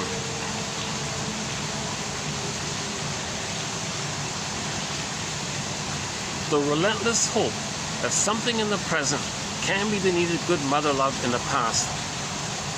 Okay? That's an unreal hope. It's relentless. It's like a compulsion almost, because the person's in pain. We cry for mother's love all of our lives, but we don't know it. So enter religion, okay? again, when it's being used as a tool of the pillage and the plunder. I mean it that way. Okay, so, oh, somebody will save you. Well, the baby wanted to be saved by the mother. The baby wanted, the breast should have arrived when the baby needed to feed and feel safe, and the mother wasn't there. Oh, it'll come, it'll save, just put money in the basket. Imagine it, just... So that's the whole, Janov calls it legalized madness, the hope of dope. That's Janov's most famous quote, by the way. I haven't found it yet in his books, but if you look on YouTube, Arthur Janov, the first quote that shows up, religion is legalized madness. Again, I'm only talking about, whenever we talk about religion, once again, it's only in reference to when religion is being used as a tool of the pillage system, of the short selling, the plunder system. Religion blocks healing, because if people are healed, they're not going to hurt others. So babies are traumatized, innate drive for healing. Religion steps in, no, don't heal, stay traumatized. So that's a whole separate topic. TQ 2725 part 3 of 3, 7.5-hour video talks about that. We'll update that one soon. Yeah. So we have a thing called the 48 symptoms of Homo traumacus, and one of the symptoms of Homo traumacus is pillaging, and part of it is how, another symptom is how religion is being used as a tool of the pillaging to prevent healing. It took me 7 hours to run through that, so I can't do it justice here.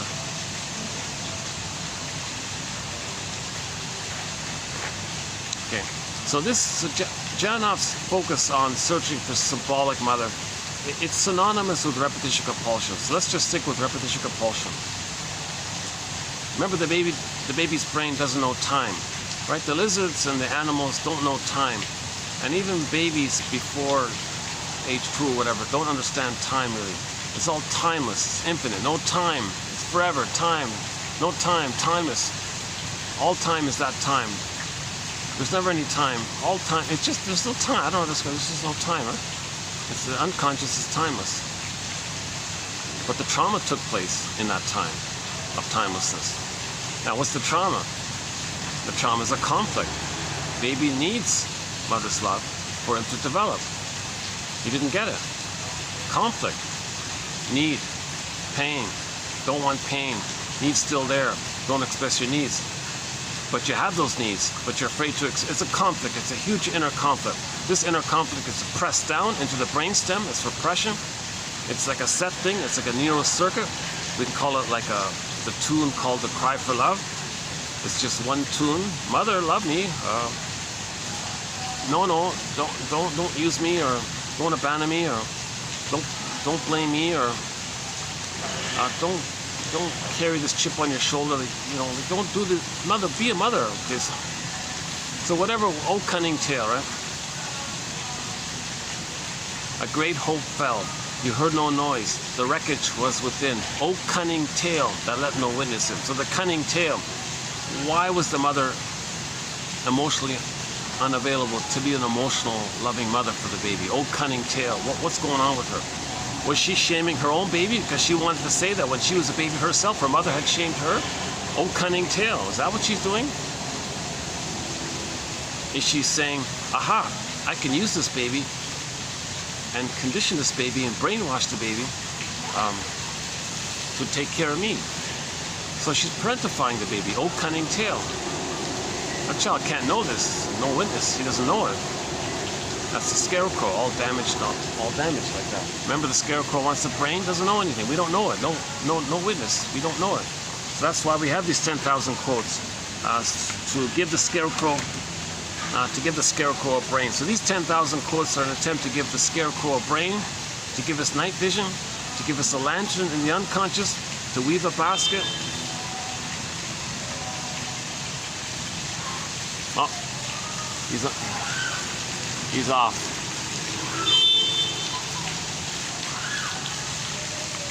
Somebody's probably throwing some breadcrumbs on the other end or something.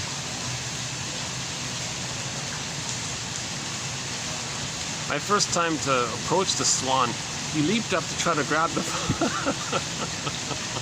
He almost gobbled up my phone.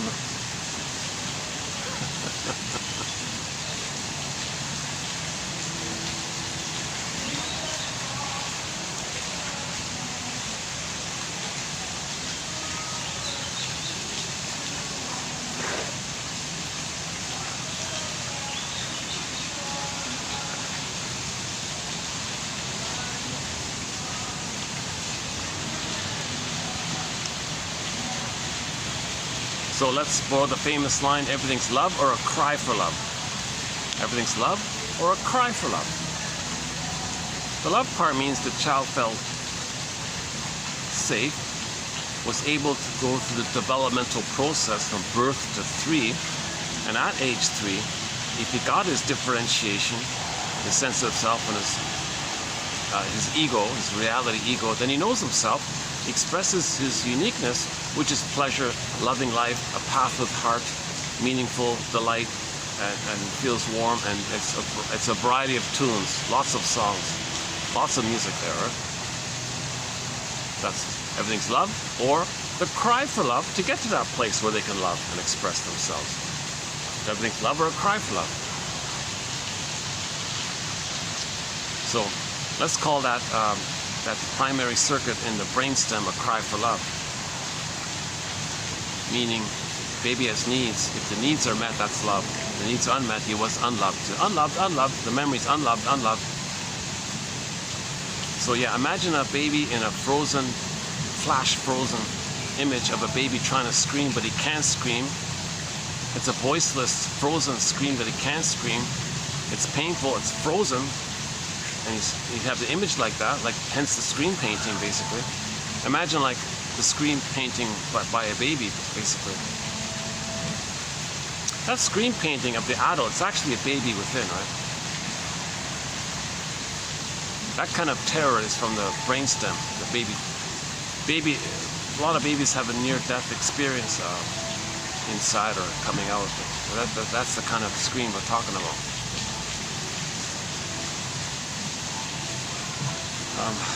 So it's live. It's just going on all the time, and it's timeless. It's just this timeless. It's frozen in time, but it's timeless. Frozen memory. That's the frozen ghost image. Then the flashing neon light says unloved, unloved, unloved. Now this flashing unloved, pain, pain, unloved, unloved, pain, mother's love not available, unloved, pain. Okay, this tells the brain to send like an umbrella, like a swoon of endorphins to sponge, numb the pain. The pain's still going on, but the pain says, send me endorphins, send me endorphins, send me endorphins. Okay, like eating cookies, make me numb, make me numb. Okay, trick my brain to make me think I'm safe. So the original prototype is that the brain does it automatically.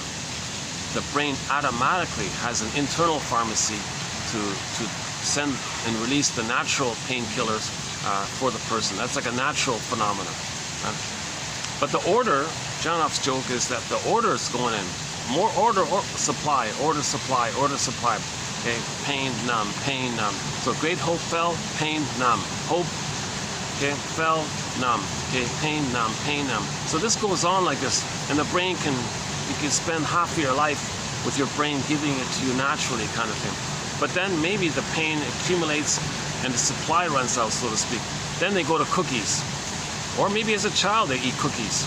Or it can happen early on. Maybe early on, yeah, the child becomes an emotional eater early on. And they can trick the brain to release endorphins via the sugar, salt, and fat, and the cookies and ice cream. So they can do it that way. Or they can use beliefs. Beliefs will do it, because if you have a belief, it replays the cycle, to trick the cycle to repeat itself. So, hope, okay, fell, pain, endorphins. Okay, one day a magic entity in the sky is going to come in and love you and save you. Okay? And you have that kind of hope. It's never there, but you keep the hope. It's not there, so you're getting the endorphins, endorphins, endorphins. The dope of hope, right? So that's why some people call religion, when it's being used as a tool of the pillage and plunder system, like the opiate for the people or something. Meaning the brain sends the endorphins. He means it that way, right? I think. Okay, footnote here. Go to TQ 1203. To have some grounding, whenever we make a slight reference to religion, go to 1203. TQ 1203. That's a very good introduction to psychoanalysis of religion. That's an excellent introduction to it all. And then go to Mel Faber's book called The Psychological Roots to Religious Belief. One quote on that is 12:18. Okay, so 12:03 and then, no, sorry, 21:18, pardon me. Okay, back up. 12:03 for the intro. A good follow-up is 21:18. And then 21:19 about repetition compulsion, Paul B. Russell.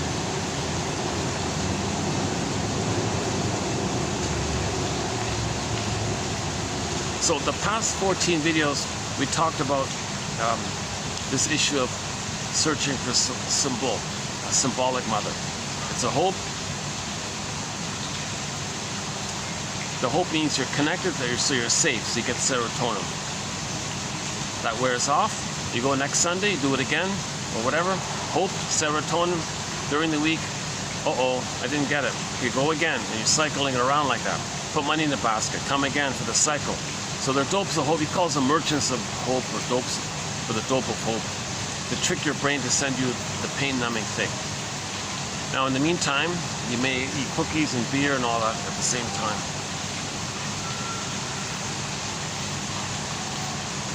So, okay, again, in the last video, it was a 5-hour and 6-second video, the 5-hour one, just done yesterday.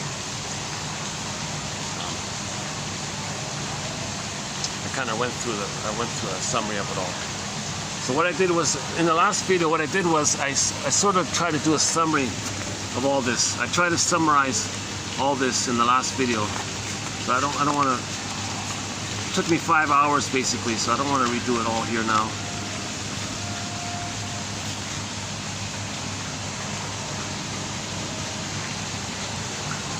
The best way to appreciate Janoff's material, of course, is to read it directly yourself, obviously.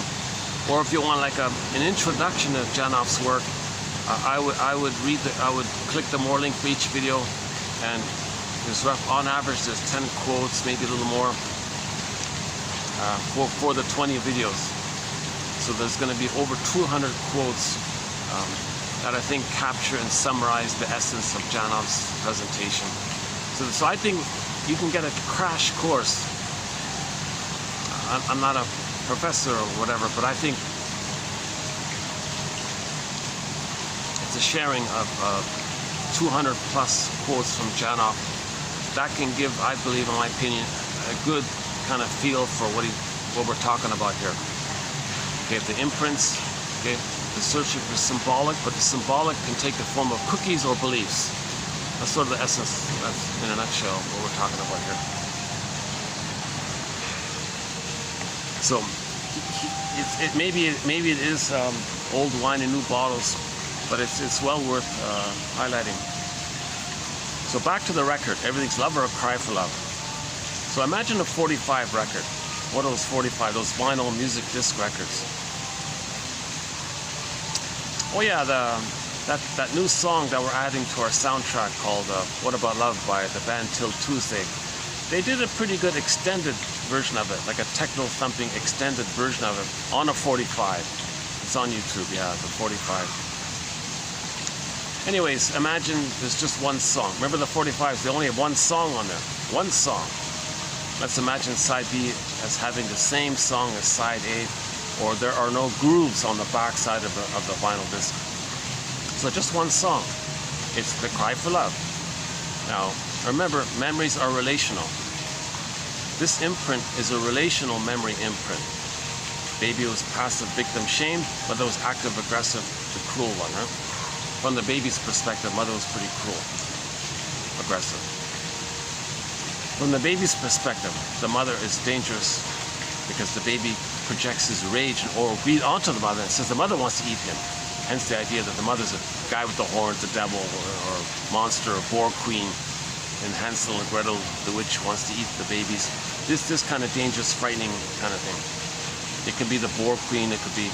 In the story of White Bear King Valamon, the image of the babies, of the person's rage and oral greed was the boar queen. The boar queen gobbles men up and uses their bones as toothpicks. That's quite a powerful image of greed and oral rage of the baby. It's a metaphor, it's a symbol, a metaphor, like artwork, art. metaphor, not literal. There are no boar queens.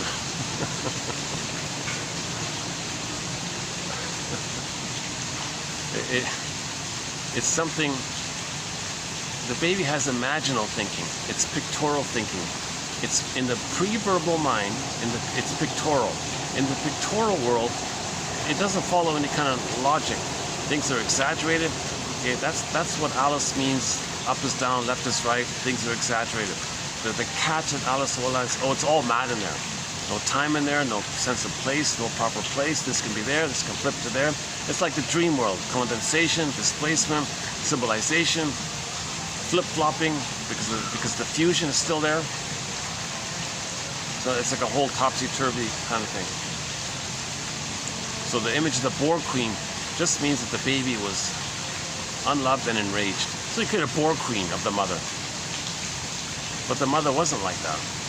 She was just a young mother who was confused, meant well, didn't know she was hurting the baby. She was soul blind because when she herself was a baby, her mother was soul blind. This is called the transmission of intergenerational trauma. So we're homotraumacus because we keep passing down this trauma to our children. So we got to pause and stop. So one of the, maybe the 70s movement made a contribution to making us aware. So whether or not you're into Janoff's ideas, at least it does promote awareness. It does promote self-awareness. I think Janoff's material promotes self-reflection, looking inward. Maybe more so than most other models. In primal therapy, the goal is to have our human brain meet up with our chimpanzee brain, and then to meet up with our lizard brain so that they can all know each other and can communicate with each other. I thought that's maybe like a pretty good summary of his theory. In primal therapy, the goal is to have the human brain meet up with the monkey brain, and then meet up with the lizard brain, and the three brains can kind of know each other, and they all communicate with each other. So the lizard brain's communicating with the monkey brain and the lizard brain together communicating with the human brain's communicating with those two earlier brains, and there's three brains there in kind of a rock band, put it that way. Imagine a rock band. Imagine a trio. Imagine on stage a rock band where one character dresses up as a lizard, one character dresses up as a chimpanzee, another person dresses himself as a person, right? And you got the three on there, right? So let's see, let's try Triumph. How would that work? The classic rock band Triumph. So I guess, who would be the lizard?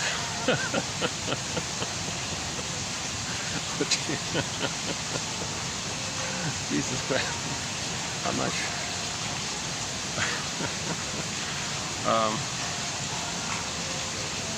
Well, Gilmore is considered the leader, so let's say he's the...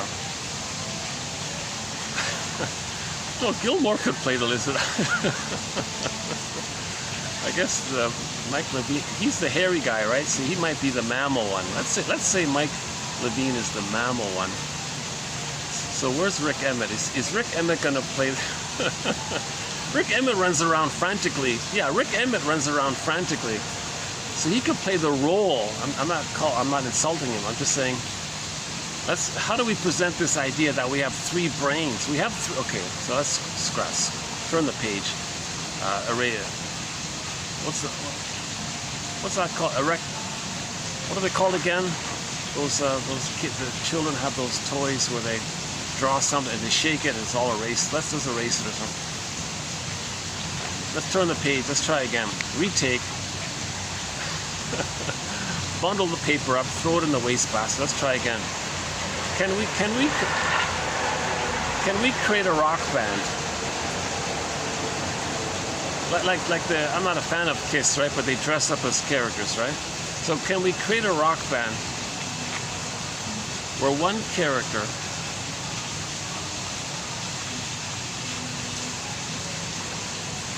let's say, so you got a guitarist, right? You got the bass and the drum. The guitar seems to be the primal one, right? The guitar. No, the bass can be the chord. Mother's the heartbeat. They're all pretty primal. What if all music is primal? What if all music is the brainstem? And only the lyrics is the human. So let's say you have an artistic lyricist. So let's say you have like a lyrical kind of person who's intellectual and all this with their ideas. Let's say Katie Lee. Let's say Katie Lee has some funny things to say about psychoanalysis. So that'd be like the human brain. And then a bandmate would play the mammal. So you got a hairy, then, so let's say you got Katie Lee, like a Joni Mitchell kind of type. Let's say you got Katie Lee, and a second bandmate would dress up as a monkey, let's say, and the third bandmate would dress up as a lizard, as a dinosaur. How's that? As a dinosaur, Dino. And the Dino, what instrument would he play?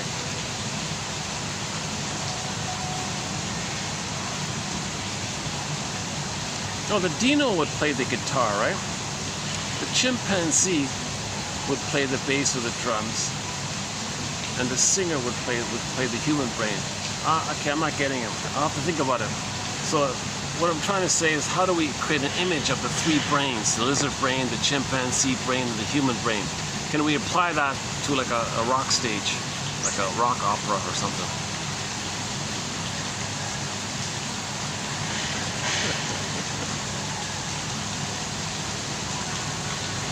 You know, back to Triumph, Gilmore could maybe play the brainstem, because he's the tall, lanky one, right?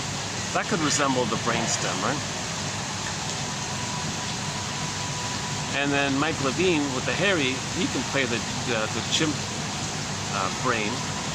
And Rick Emmett, he's got all these ideas. He's got all these like philosophical kind of ideas and things. So he can play the human brain, actually. Come to think of it, could be like that. So Rick Emmett could play the human brain. Mike Levine could play the mammal brain, the chimp brain. And Gilmore can play the reptilian. I'm just brainstorming. I'm not trying to insult anyone. I'm just guessing around here. I'm not calling somebody such. I'm not labeling somebody this. I'm trying to create a metaphor to teach the idea that every person has three brains: human brain, mammal brain, and brainstem. Okay, the brainstem is the lizard brain, the middle brain, the second brain. So you got the first brain, okay, the brainstem, that's the salamander brain, or the crocodile brain, the chimp brain, or the monkey brain, or the puppy brain, that's the feeling brain, the hairy brain. And then you got the human with the words and the lyrics and the concepts and all this. And the three are on stage and they get along with each other. Just like a good rock trio gets along with each other. Okay, let's stop picking on Triumph. Let's try another rock trio. What about the Sanders Band? The Sanders, they were a good rock trio in the 80s, Sanders Band. Now that ZZ Top Band, they're a trio, right? But they all look like lizards, though. She's got legs, you know. Okay, I gotta update this. I'm just fishing around here. I'm just poking around here. I'm brainstorming here. I'm not targeting anything. So our first quote is this: in primal therapy, the goal is to have the human brain meet up with the chimpanzee brain, which then meets up with the lizard brain, so the three of them can know each other, get along with each other, communicate with each other, and create a rock band with some hits. So that's the metaphor. Each person is a rock trio band. It's a trio band. We've got the three brains. So imagine the three brains: the human brain, the mammal brain, and the lizard brain within us. And within us are these three brains. That's like we're the stage for our three brains, and we want to observe the three brains getting along with each other, making music and knowing each other and communicating with each other. Hey, lizard brain, what do you say? Hey, mammal brain, what do you say? Hey, human brain, what do you say? And when we're staging all this, we're hosting all this. And this ability to have this going on like that, Janov terms this quote-unquote consciousness. Now you're conscious. If you're aware of the three brains simultaneously, in cooperation simultaneously, that's what he means. That's his theory of what consciousness means. He defines consciousness in this sense. When the three brains are getting along, that's consciousness. If you're ignoring one brain, then that's not consciousness. You might have some awareness, but not consciousness. Consciousness means emotional knowing.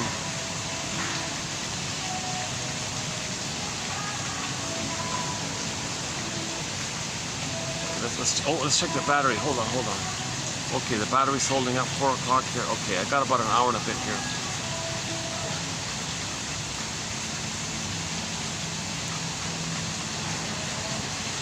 You know, part of that little rant I went on, I'm reminded of a band, pitiful band. They don't, totally unlistenable. But some neuroscientist wanted to promote the idea of the amygdala. So he and his buddies created a band called the Amygdaloids. Oh my God, it's unlistenable, it's pitiful. Even the lyrics aren't too interesting. But the idea was there, that we need a band, we need a rock band that shows the three brains.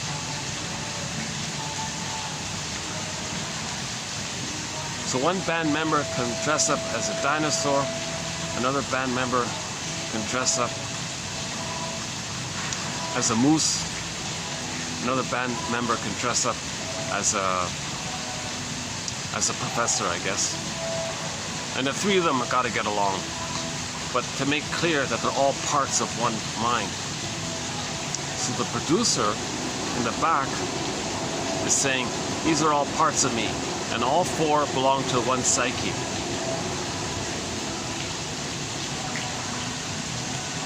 So let's go back to the record. Everybody's love or a cry for love. Okay, this inner conflict, it's repressed, it's petrified, it's called neurosis.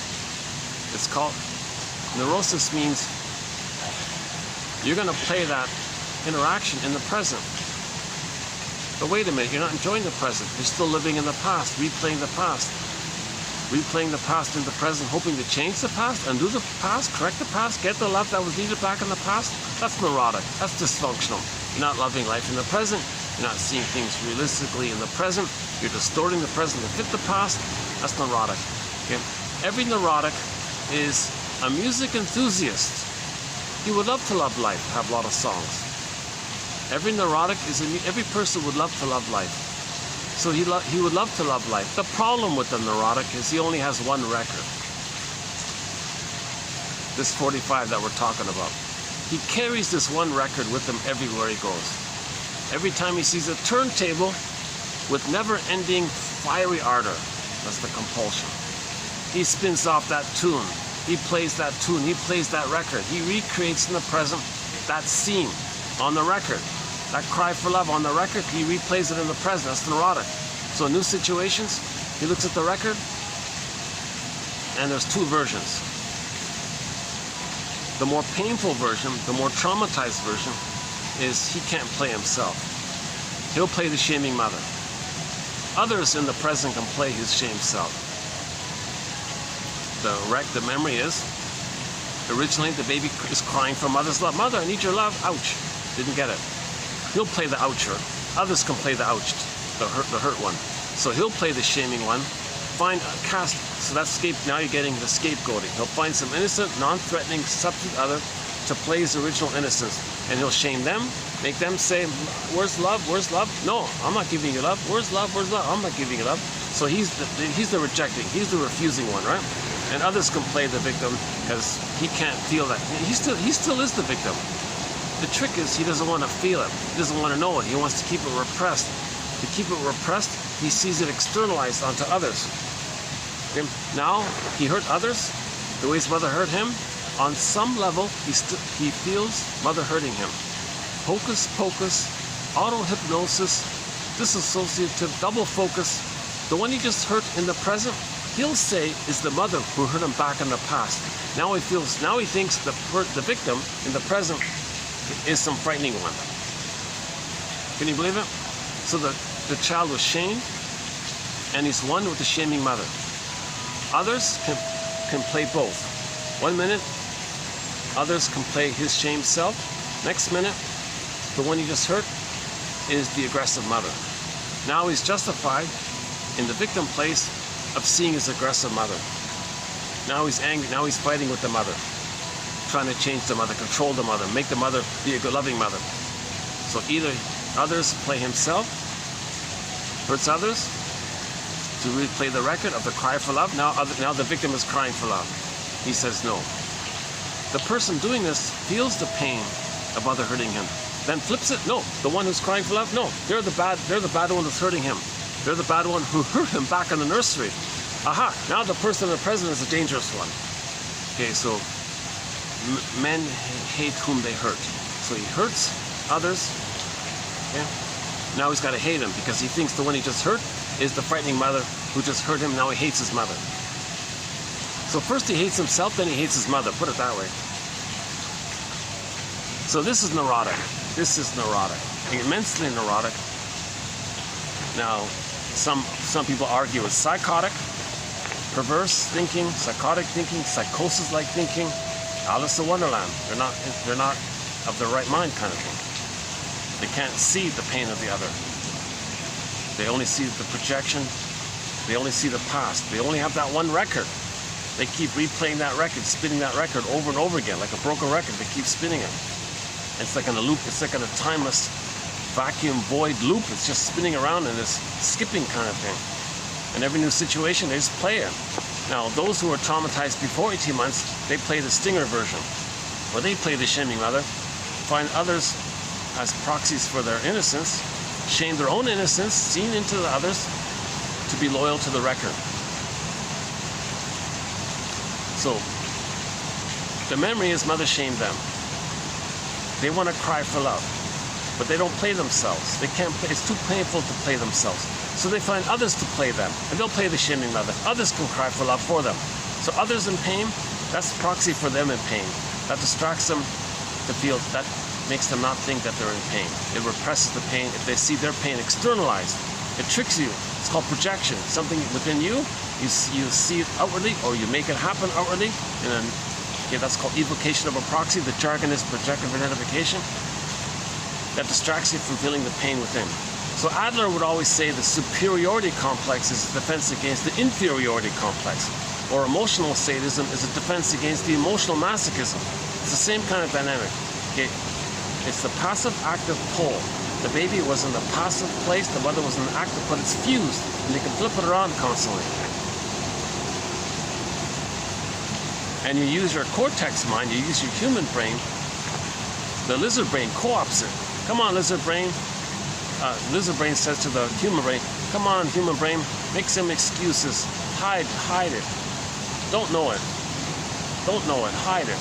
Okay, I'll create some convoluted things to hide it, and I won't know it. Yeah, you can't know it, because you're still looking for actual love.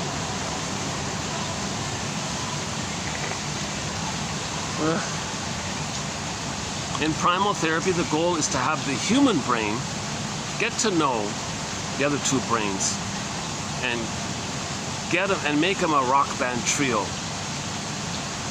that get along with each other, that are friends with each other, and don't break up.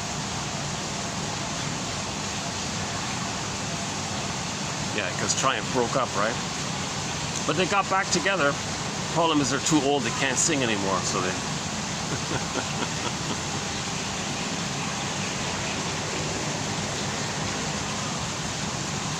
Yeah, come to think of it, I would put Gilmore in the lizard role, yeah, now that I think about it.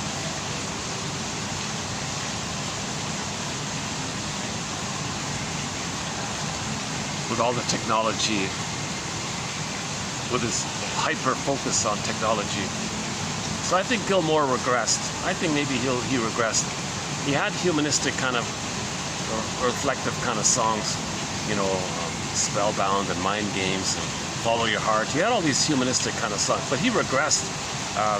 So now he wants to do these some kind of light show trick where you get actors on stage, but you see them in their youth, and you're playing old audio from the past. This is all this trickery with AI and stuff. That's kind of lizard-like, isn't it? Nothing real. It's cold. It's cold, right? You see a light show.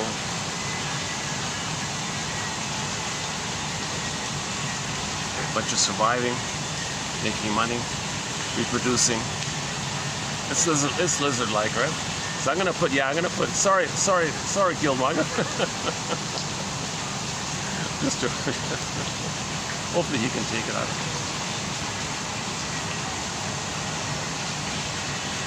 Hopefully he'll say, oh, he's got a point there. Maybe he's got a point there. Well, the point was made by Arthur Janoff. I think if one were to pick up Arthur Janoff's work, it's been mocked and ridiculed. Although it was popular and respected in the beginning, since the mid-70s onwards, it's been ridiculed. That's because people are not, they're ridiculing the fakers, thinking it's Janoff. Janoff didn't advertise the skipping. He doesn't agree with the pseudo things that's being done in his theory's name. If you read the book carefully, he's not advocating what the fakers are doing, what the fakers are saying. He even said that a lot of victims of the fakers are going to him to be healed by the fakers. So his last book, written at the age of 93, was him saying, yeah, I had to help all these people who were wounded by the fakers of my therapy. I felt responsible maybe, so I tried to help them. So he died in 2017 at the age of 93. The New York Times did a very good write-up about him. If you look up New York Times, Arthur Janoff dies at 93. That article, that's a very good article, I thought. Very fair, very balanced kind of thing. It gives a good summary of the whole thing.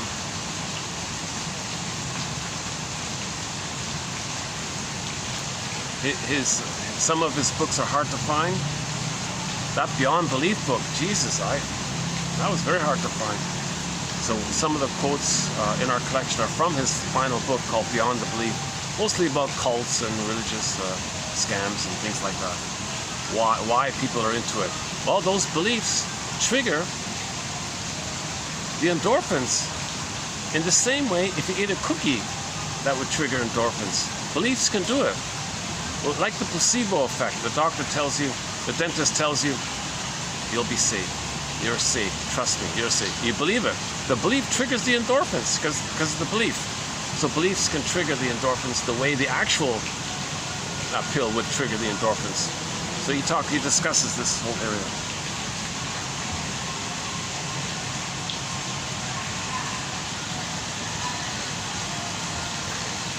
Yeah, so that line about religion being the opiate of the people, there's some truth to it if you read Janoff's theories. Okay, every neurotic is a music enthusiast, but he only has one record. He carries this one record, this 45 that we've been talking about, with him everywhere he goes. Every time he sees a Victrola player, a phonograph player, a turntable, a record player, with a compulsion, never-ending fiery ardor, like a compulsion. Okay, it's a compulsion. He's in pain. He's trying to get out of the pain. Mother, love me. It's a compulsion. It's a drive. Baby needs mother's love. Come on, mother. All of the baby's life force is object seeking. It's like a compulsion. It's like a drive. The baby, mother, where are you? Like a mother, where are you? He's going to spin off that record. Spin off that record. Cry for love again. Cry for love again. But the thing is, when trauma takes place prior to 18 months, he doesn't play himself. He puts others in the role of him. He plays the shaming mother and makes others cry for him. And then he says the victim is the mother who hurt him. See, what a mess. That's neurosis. Now, the more benign version is when a person can play themselves. If trauma takes place post 18 months, but prior to 36 months, he still maintains his wounded childlike soul. He doesn't need to project himself. He keeps himself. But he sees everyone as the refusing mother. So in new situations, so they're the clingers, the pleasers, the caretakers, the hopeless romantics. Those who do care, they are the bleeding hearts or whatever. empathy and some gratitude. They have gratitude, some reparation, wanting to make amends, some empathy and soul vision. They wanna move towards I'm okay, you're okay. The stingers have given up on all that. They say they rejected it. When they project their soul onto others and take refuge in the old archaic, once upon a time, imagining that in the uterus they were on the throne, they're always searching for that throne-dom. So these are people who are always searching addictively for fame, prestige, power, glory, and all this. They're searching for the throne-dom, like the catwalk models. They have this air of superiority, and I don't need you. I've got everything. I don't need you. This kind of throne-dom kind of thing. Another poem by Emily Dickinson. Fame is a fickle food. That's called poem number 1702 by Emily Dickinson. Fame is a fickle food. Okay, shifting plates and all this. Okay, finally the crow comes along.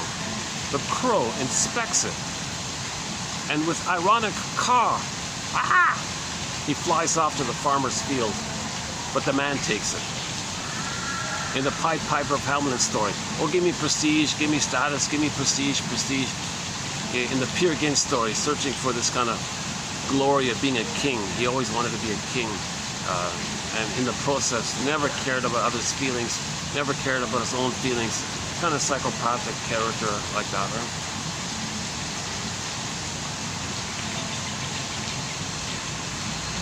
Yeah, so that's one of our threads, is the Peer Gynt story, as discussed by Karen Horney, one of our mentors, Karen Horney.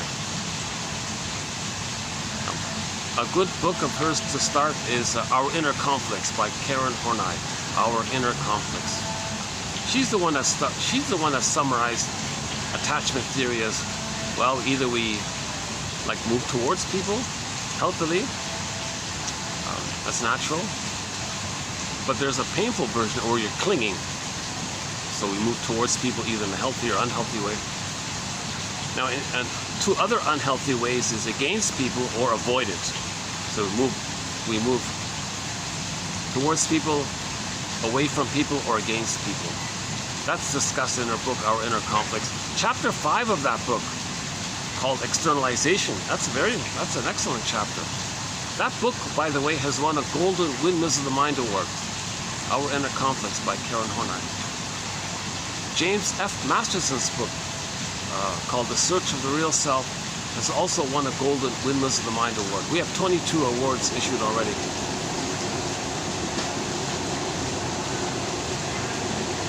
You know, Janoff's work might get nominated for a Golden Windmills of the Mind Award. We'll see. It's in consideration. The work of Arthur Janoff may get nominated. We'll see how it goes. I mean, considering that we're approaching 200 quotes of his, it's getting into the nomination territory.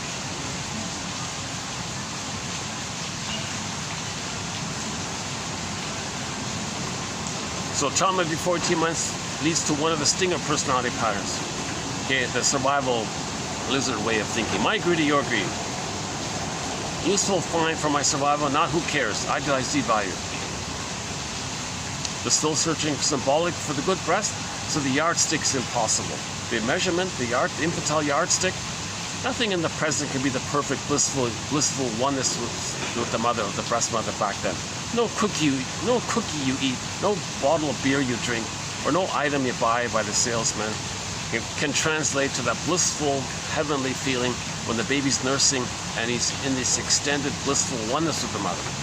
When the baby's nursing, the heaven is there. Mother's doing it wrong, he's in hell. It's like an either-or thing. He can't handle ambivalence so early on. Oh, check out this guy. All right.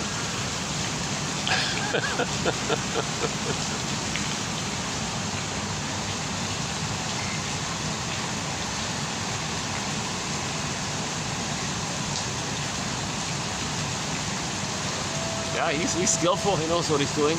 Oh, there's another one there, yeah.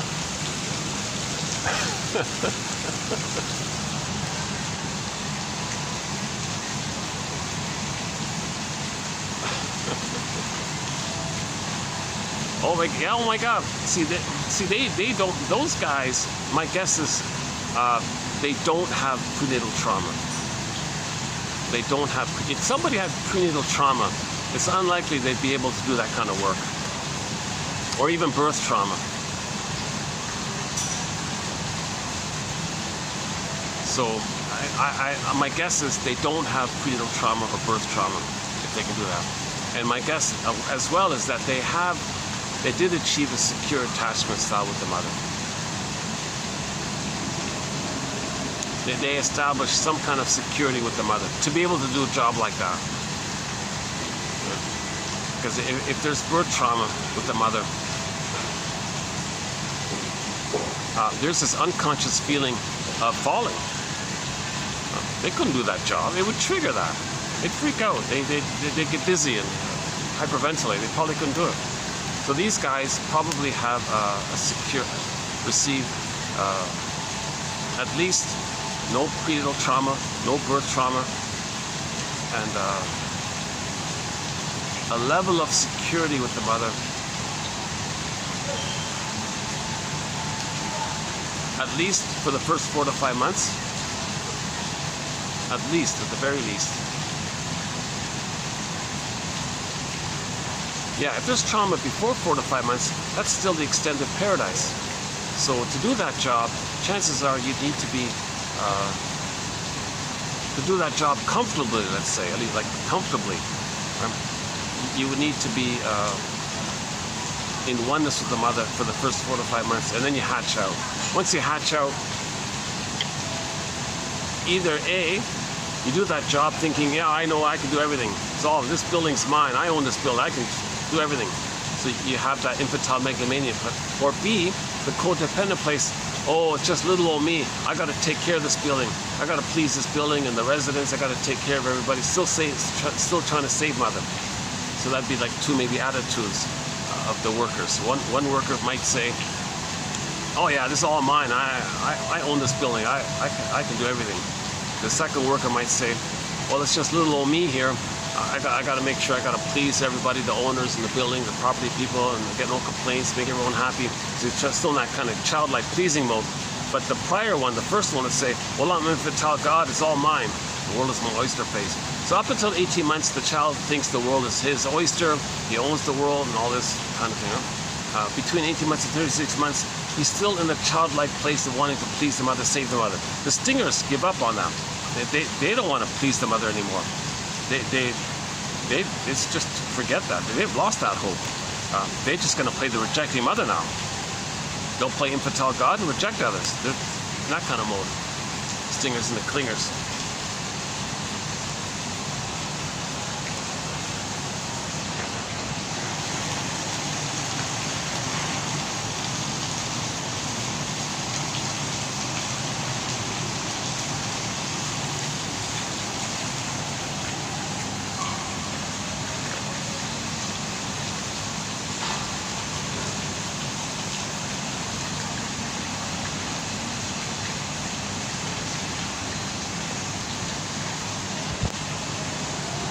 And there's a whole body material about the stingers and the clingers.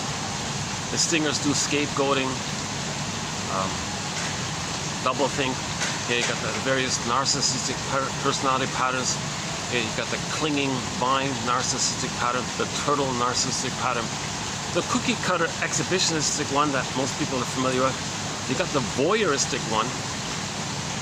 I'm going to add the caretaker one.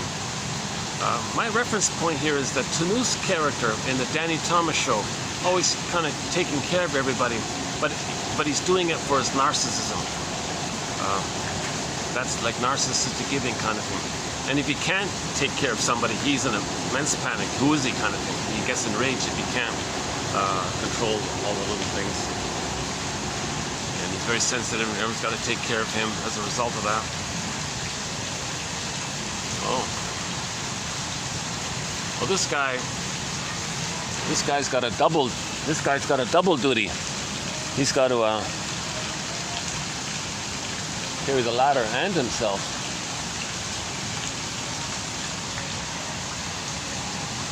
It reminds me of the opening TV show of the Hawaii Five-0, right?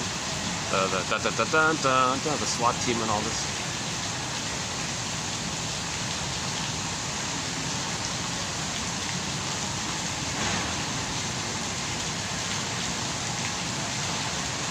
while you're working outdoors, I'm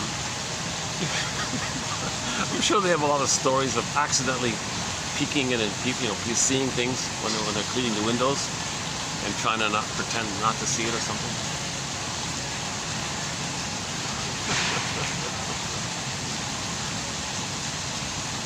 I'm sure they've seen it all already, I guess.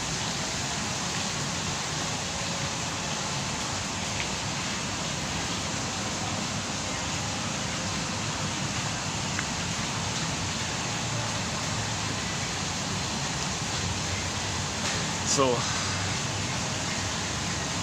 maybe I'll just lunge into today's quotes. So let's begin now with part 15 of 20. Originally it was going to be like a 5 or 7 part series. Oh no, we're just getting started here. So we made it a 10-part series. Okay, let's add a couple more. So we made it a 12-part series. Okay. And then I thought, okay, let's make it a 15-part series. And now this is part 15. I'm thinking, oh my God, now there's still more to go. So let's make it a 20-part series. A 20-part series. So this is part 15 of 20 on the work of Arthur Janov. In primal therapy, the goal is to have our human brain meet up first with the chimp brain and then the lizard brain so that they can know each other intimately and communicate. Okay, next one here. Any deep symptoms, such as a constant low-grade fever or chronically elevated body temperature, suggest a pre-birth experience and point to the route the person ultimately will have to travel in order to recover. Yeah, Janov has this theory that if a person has a kind of a generally higher body temperature than an average, like that average body range, whatever that is, right?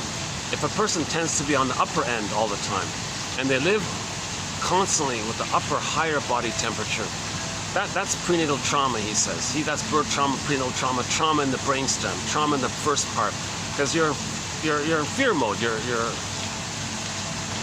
heightened, like you're scared. Everything's heated up somehow, right? Now, if you get to that place and live what you couldn't live, the body temperature cools off.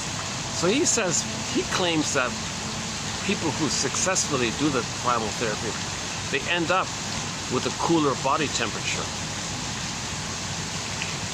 So he talks a lot about measuring people's vital signs, their pulse and their heartbeat and all these things. So he thinks if a person starts off with a constant thing like higher temperature or he calls it a low-grade fever, or any other, I was thinking about myself. I sweat easily, actually, myself. I'm wondering if that's probably included in it. So if a person has a constant elevated stress level, for example, if the baby's born with PTSD, that'll do it, right? If the person's born with constant irritability, hypervigilance, quick to anger or something, or impulsive, or can't wait, that's an elevated cortisol level. The set points were elevated. If the baby's inside and the mother's drinking all the time, or smoking, drinking, arguing, the child is receiving cortisol. His set point is elevated and set at a higher level. Then he's born with a revved up, he calls it the sympathetic response of the automatic nervous system. So the nervous system can go either way. It can be revved up, or it can kind of conserve energy in the parasympathetic mode.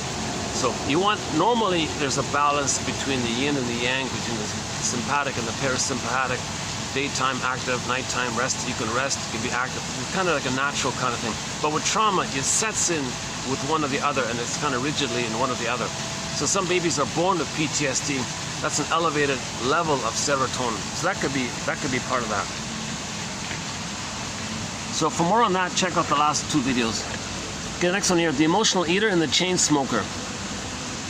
These 2 people attempt to regulate anxiety through an all-consuming habit. It's their adaptation to first-line reactions. Okay, he calls trauma at the brainstem a first-line reaction. Trauma in the mammal brain, a second-line reaction. Sort of this jargon there. So the emotional eater, okay, and the constant smoker, they're constantly trying to reset that nervous system. Like they're spending their whole lives trying to get the proper setting.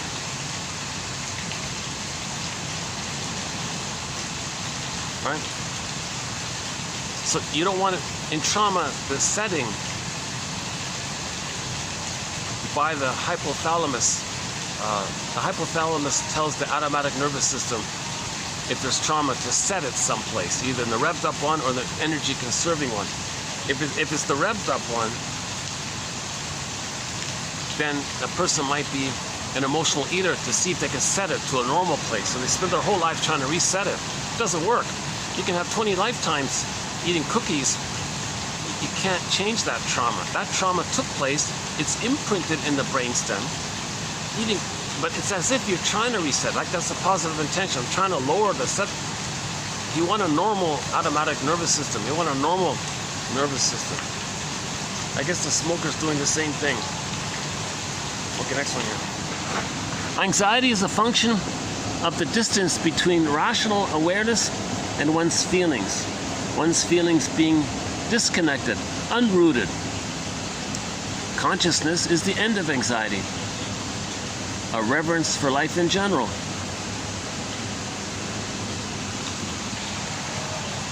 So the more there's a lack of awareness or a lack of communication between the three brains, the more anxiety there's going to be. Yeah, so let's say a rock trio, never mind, not trio, just any rock trio, let's say they break up, there might be more tension between the three because they're not communicating. So the more gaps there are between the three brains, the less of a communication, there's going to be more anxiety, he says here. So the more unaware you are. So look at the Stepping Out painting by Roland Lichtenstein. That guy has immense anxiety. He's probably a constant smoker, a constant drinker. He's constantly numbed, right? Because he's disconnected from his repressed self, the vibrancy of the other side of the painting. He's disconnected from it. So he's probably an alcoholic, or if you look at that painting, he looks kind of bland and kind of numbed out or something, right?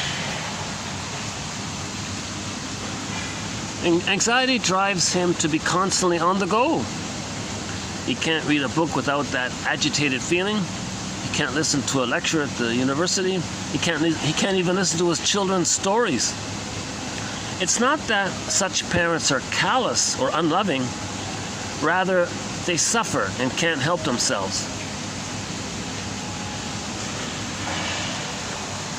Yeah, so we can't help ourselves, right? John also likes to make a big point of respecting evolution. It took billions of years, or trillions of years, whatever, to get the brainstem. Billions of years to get the mammal brain. And the cortex, the human brain, that's only a mere 150,000 years old, or whatever it is. And you think your ideas, that with your ideas, you're going to tell your brainstem to calm down?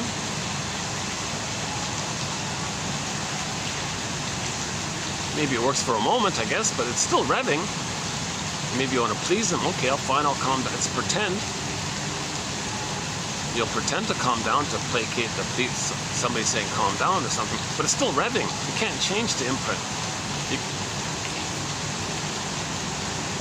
So from the belief, so he says you take a belief. For example, the guy complained his girlfriend didn't listen to him. That's the belief. That's in the human brain. My girlfriend doesn't listen to me. You take it to the feeling. So what's the feeling behind that? Now you're in the second brain, the second mammal brain, the feeling, huh? Stay with it. Who didn't really listen to you? Who? Oh, okay. Because the person in the present, you chose that person to find out that your mother didn't listen to you. The person in the present is a symbol of your mother, is an emotional reincarnation of your mother. So your complaint about the partner is really the complaint about the mother. So you take it back. That's the middle part. And then, okay, how a person can go to the pre-verbal place, I don't know. He said he had people, you know, flopping around like dolphins on, like fish on the floor or something. I don't know how a person can relive that kind of thing. That's a huge question mark about his technique, if that really takes place. Is it all BS? Do people really live that kind of thing? But he does focus on the importance of grief work, and he's basically talking about grief work, and if you feel safe, you can grieve. When you realize something, oh my God, that girl doesn't listen to me? Wait a minute, you mean my mother listen to me? If you can get to that place and you feel safe, you may grieve that moment and have an emotional knowing that your mother never listened to you. She was just using it to meet her needs. She was in so much pain, and you never got your mother's love. That's a real sadness when a person can get to that point, right? So he's talking about things like that. But Janov's point is you got to take it a step further to the nonverbal area. That's where a big question mark on my end is as well. Anxiety means that the lower brain is at work. The brain we have in common with the salamander. The salamander brain reacts immediately, often without reflection.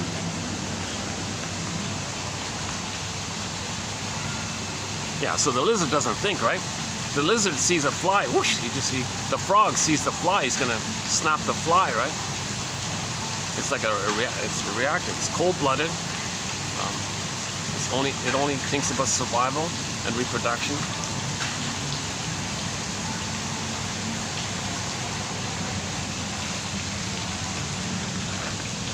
I'm trying to get this colorful blue beaker.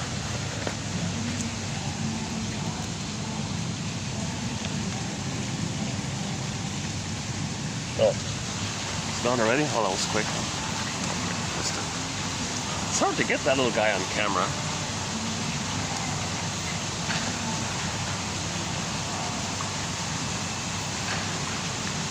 Yeah, Janov explains that his buddy told him that the salamander has a lot in common with the human brainstem and the top of the brainstem in how it's resembling.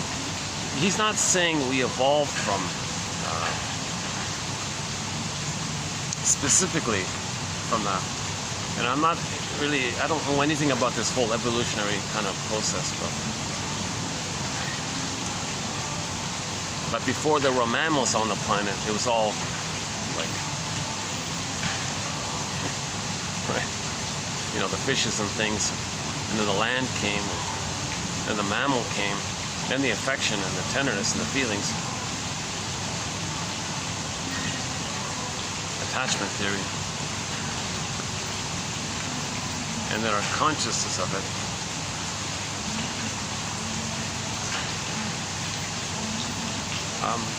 One thing I'm experimenting with, I have a long way to go with this idea. I would love some input on this idea. But apparently, this thing about back to the numbing, like we're always numb. So at midlife, people reckon it's called the delayed onset of the recognition of trauma at midlife. At midlife, there seems to be a general tendency to have some inkling, oh my God, am I sleepwalking through life? Am I just going through the motions of life? Where's pleasure? I'm not mourning losses. Something's wrong here. Something's off here. Am I living the provisional life, the unlived life? Life's not supposed to be a dress rehearsal. I feel like something's missing. You know, and people say, yeah, like the rich man said, I have $1 million, but I don't really enjoy anything. Something wrong here. Another rich man says, yeah, I just got divorced. I acted like nothing happened. Aren't I supposed to feel sad if there's a loss? You can't mourn losses. I feel, therefore I am. You don't have your amness, you can't feel sad. You can't feel sad, doesn't have his amness. Something's wrong here. So there's a delayed onset, either like on a hunch like that, or if you ignore the hunch, there's the Freudian slips. Now the Freudian slips seems to take two forms. You're talking to somebody and you blurp out. So in the unconscious, it's a forest, dark, unknown, ponds, frogs in there. Imagine a frog kind of leaping up. So you're talking to somebody, whoop, you say some obnoxious thing. That's because you're angry at the trauma and you felt safe with somebody and you said some harmful kind of thing to the person in the present. You go, whoa, where'd that come from? It's like a frog leaping out, like a lizard catching the fly, like just like a nervous twitch, and then you go, whoa, what happened there? And you apologize. I'm sorry, I didn't mean it that way. I don't know what happened. I've been in denial of the hurt and pain of my trauma, and I guess it's just coming up like that. And you happen to be a safe person, and when people feel safe, stuff comes up. So it's a little Freudian. So it can come up in terms of like a verbal outburst like that, or it can go into the body. Then the body bears a burden. Now you got a physical symptom. Now the psychosomatic physical symptom. It kind of leaped into the body. Now they're tensed up in the body, and they got a physical issue. That could be another sign that's coming up, right? It's coming up. We've ignored Poseidon for too long. We've ignored Poseidon as like a personification of all of the energy in the unconscious. All of the energy of the unconscious is sometimes called the id. The id can be personified as the Poseidon character. So in the Odyssey, you saw Poseidon talking to Odysseus. Hey, Odysseus. Now remember, it's not a separate character, it's just within. It's the energy of the repressed self. So the energy of the repressed self is Poseidon. So Poseidon is saying to us, hey you, arrogant you, narcissistic, defensive you and all that. Time to feel. I don't get this. Well, start the journey. Be a true hero. And then you look within. Well, tell me more. Okay, well, Odysseus went into the underworld. He saw his mother there, Jocasta. He saw Sisyphus there. Odysseus looked into Sisyphus' face and he saw that it was his face. And mother caused the trauma. What's he repeating? He's repeating Agamemnon. Mother betrayed him. Agamemnon betrays the feeling, the feminine. He betrays the feminine. These are all parts of one mind. He comes up, okay, I gotta find home here. I gotta get home here. Lots of temptations to give up. A lotus land, give it up. Oh, don't bother. Stay in dreamland, Circe, or just give up entirely to sirens. That's a sweet temptation to give it up. Why bother? He had all these temptations, so it took him 20 years to find himself, Ithaca, his inner home. And then he was reunited with himself. When Penelope came back to the person, it's kind of like for a woman when Miss Core became Demeter. We got back our feelings. Joy and sadness came back to the console. We can get back our feelings. Healing can happen. We can be reunited with ourselves. We can get that sense of wholeness with ourselves. And with Janov's theory, he describes it as, well, you want the three brains, the rock band in the mind to line up or something. The rock band trio in the mind to line up.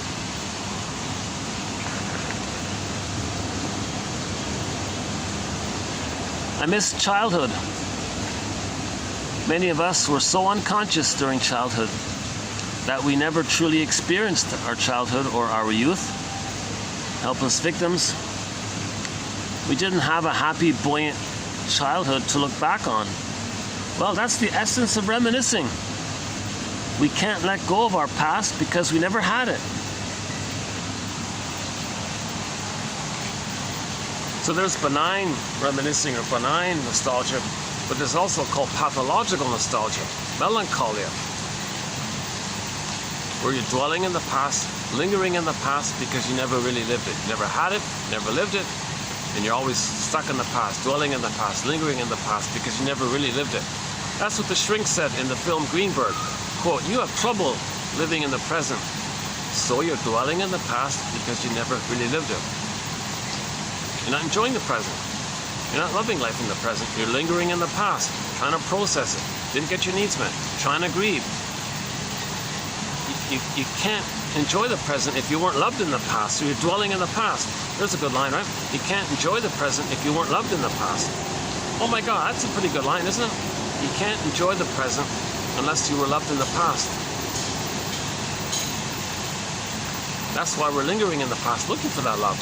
We didn't, identify it wasn't there. Forgive the parents for their soul blindness, for their repetition compulsions, for the cunning tale, because they're traumatized themselves. They would have if they could have. They couldn't. They were traumatized. Forgiveness leads to understanding. Okay, so our thread on forgiveness begins with Bruce Springsteen, YouTube, Independence Day, Toronto, if you type it in. Listen to the intro he gives to that song. And then Rosanna Dearchild's quote, "The more I learned of my mother's story, narrative medicine, story doctor, the more of a person she became." Then you find, okay, now you want to honor your parents. That means find their story. The true meaning, very gross, forgive your parents, heal yourself. The true meaning of that phrase, honor your parents, means find their story. Analyze their humor. Is it a dark humor? That's the paranoid schizoid mode. Is it more playful, helpful kind of humor? That's the depressed position. Are the parents kind of gamey and manipulative? Okay, well, they're crying for love. Are they repeating something? And so on. And we got a whole long line there on forgiveness. Okay? Understanding leads to forgiveness. Reparation of the other leads to reparation of the self. And there's a whole body of material on this Ubuntu line, right?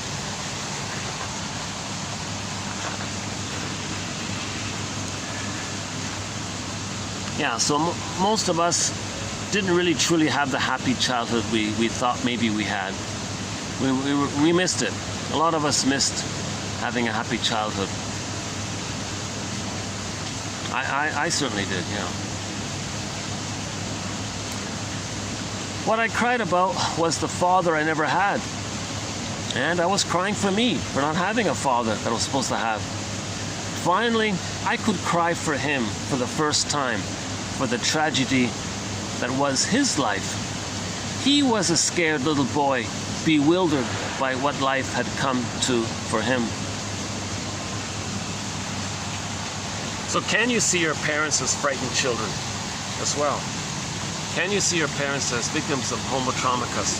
We're all members of homo traumicus to one degree or another.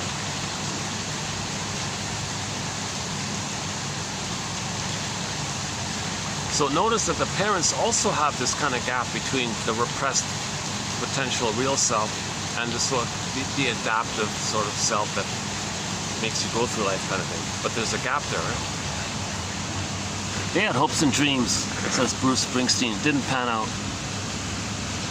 Babies in the womb feel their mother's anxiety as early as 4 months in gestation. When the mother's system signals danger, so does the unborn child. The difference is that the baby's adaptation is being imprinted and will guide perhaps a lifetime of reactions. It doesn't end when the mother's anxiety ends. The child is learning to be qui vive. How do you pronounce that? Qui vive? Qui vive? Qui vive? Qui vive? It's either qui vi or qui vive or que vive or que vi, something like that. The child is learning to be kiwi. The child is learning to be however you pronounce it. The child is learning to be hyper alert kind of thing, right? The child is being like on guard all the time. The child is learning to be like too much on guard kind of thing. Always a little too alert and vigilant. So it's one thing for the mother to be anxious and calm down. She can play. But in the baby, in that anxious uptime, it sets there. He doesn't go down anymore. Like the adult can be anxious and calm down. The baby's going through the same thing. But the difference is the baby can't go down. When the baby's up in the anxiety, it's set there. So if the mother smokes and drinks and all that, the child has an elevated set point, and he's born with PTSD.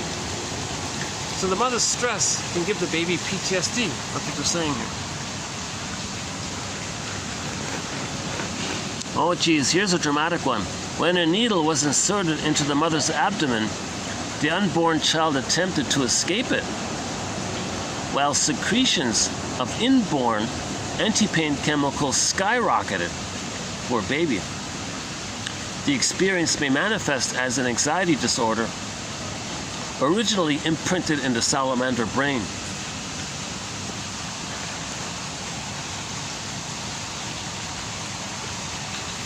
So unless there's some genuinely serious medical emergency, this kind of thing shouldn't take place, whatever excuse they're making. This should never even take place, really, unless it's 1 in a million. I don't know what the odds are. Again, my disclaimer, I'm not a doctor. Oh yeah, my disclaimer, I'm not. Oh yeah, I did already. I did my disclaimer already. I'm not a doctor and all this. But just read this quote for yourself. Read this quote, let's see. 1, 2, 3, 4, 5, 6, 7, 8, 9. Yeah, so just read the ninth quote yourself and see what you think about it. Imagine that. Your little baby inside and some sharp object is entering into your sac and all this. The baby's freaking out desperately. Red alert, danger, piercing thing coming. He's revved up with painkillers already because he's terrorized by this kind of thing. That baby may manifest an anxiety disorder, and then his brain elevates his painkiller endorphins. It's already too high, right? He's going through life. It dries out. So then he's got to run to the pinball machine, not the pinball machine. He's got to run to the vending machine that sells aspirin or whatever it is. The inability to concentrate comes from massive pain surging upwards from the deepest level of brain function, the first line brainstem. The inability to concentrate comes from massive. Oh, a light came on here. All right. The inability to concentrate, like I am right now, comes from massive pain input surging upwards from the deepest level of brain function. So if a kid's in school and he can't concentrate, can't listen to the lecture, can't read the books, daydreaming out the window, okay, that's trauma in the brain stem. That's what he's saying here. Okay, acting out is an unconscious attempt to distance oneself from emotional pain. So all this acting out that we're doing, repetition compulsion, repeating, replaying, eating cookies, eating ice cream, drinking beer, whatever, or negative attitudes, negative humor, all this acting out, we're running away from the pain. So pessimism is a good example. If the person's very pessimistic and cynical and all this, hey,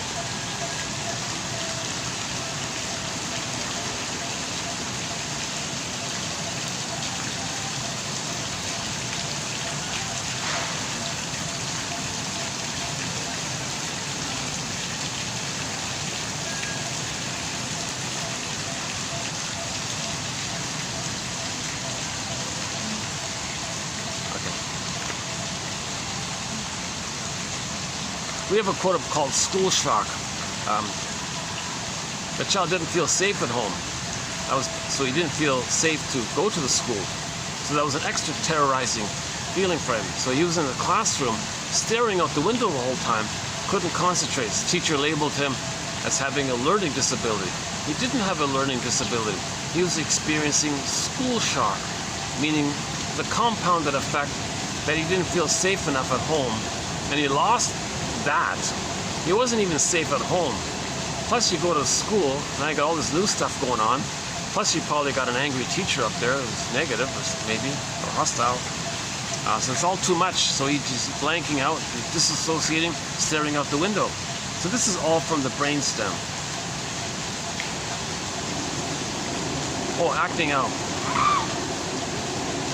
Oh yeah, so the one about pessimism. So one of the quotes in our collection in this current batch is inside, there's a little man inside called Mr. Pain, and he's churning out these barbs, these negative jabs, these witty, negative, cynical, witty but negative comments, this bitter banter comments, this cynicism and sarcasm. Mr. Pain is cranking it out. So Janoff was saying, don't think about pessimism as some intellectual idea, only from the human brain. No, the brain stem is cranking it out. If a person's negative, imagine Mr. Payne in there churning it out. Okay, barb after barb, and he's got this dictionary of put-down terms, shaming terms. You're no good. This, you're that, and he's every time he spits out one like that, right? The client decries. Oh, he was describing somebody with the bully pattern. Okay, he referenced somebody with the bully personality pattern. He decries introspection. Or so let's say stinger personality pattern, narcissistic, bully, aggro, and all that. Somebody traumatized before 18 months. They decry introspection as weakness. Baby was weak. Baby was vulnerable. Baby was sensitive and tender. Mother shamed him. Identifies with the aggressor. Anybody who shows what he once had, he hates it to be loyal to the mother who hated it in them. Right? So he'll have like a survival mentality. Either or. Oh, you're gonna complain? Love it or leave it. Has his binary way of thinking. Perfect or forget it. With me, with either or. Love it or leave it attitudes. Cannot tolerate peace and harmony. Oh no. He's the aggressor, attacking the innocents. To have the mother, he's got to be an aggressor. He can't tolerate peace and harmony, because to tolerate peace and harmony means the baby was loved to get to the place of having a sense of self. Must believe in constant threats so as to justify constant defense. So this is constant battle. Mother shamed him. He becomes a shaming mother. He's always got to shame somebody to be safe with the mother who shamed him, and it's looped around. That's why he doesn't enjoy peace or love. Always making excuses to argue. These are the bullies who, pick fights with the geeks in the schoolyard and things like that. A product of a sick society. When he starts out being forced to deny all inner reality early in life, he must become unreal and adopt unreal ideas. So prejudice will be there. Unreal idea. We're all family. Okay, we're all cousins. We're all from Africa. We're all African cousins, members of Homo Traumacus. No, but the color of milk is white. I'm white because I have a shade of beige tone of skin. That's closer to white. Yeah, your mother's milk is white, but your shade of beige is more brown. So you got these unreal, perverse ideas when there's trauma. That serves as an excuse, okay, of the reptilian, my greed or your greed. So in the Pillage and the Plunder, okay, one song had the innuendo that what's her name? Claire Daly calls the plunder pillage system white European expansionism project. There's the word white, right? Nobody has white skin. That's white, right? That's what nobody has white skin. It's all nonsense. Nobody has black skin. Nobody has white skin. But milk was white. Oh, hey, he's right behind me here.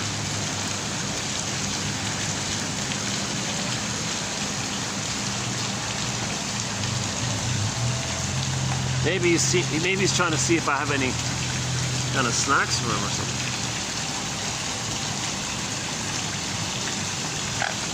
You're not gonna grab my phone, are you? Like last time. I gotta be careful. He might jump up and try.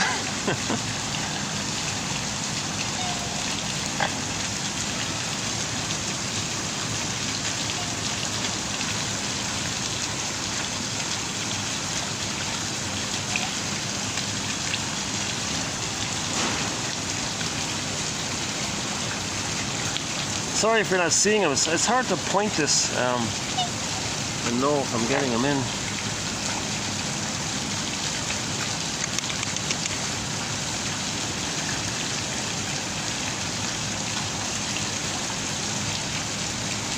Well, this is one of the close-ups. This is the first sort of close-up we had of him.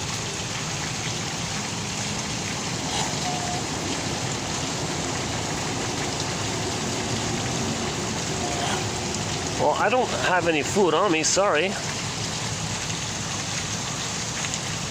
But now that I know that you're sometimes hungry, looking for extra, I'll see what I can bring now. I'm gonna have to ask the owners here if I'm allowed to feed you or not. I don't know.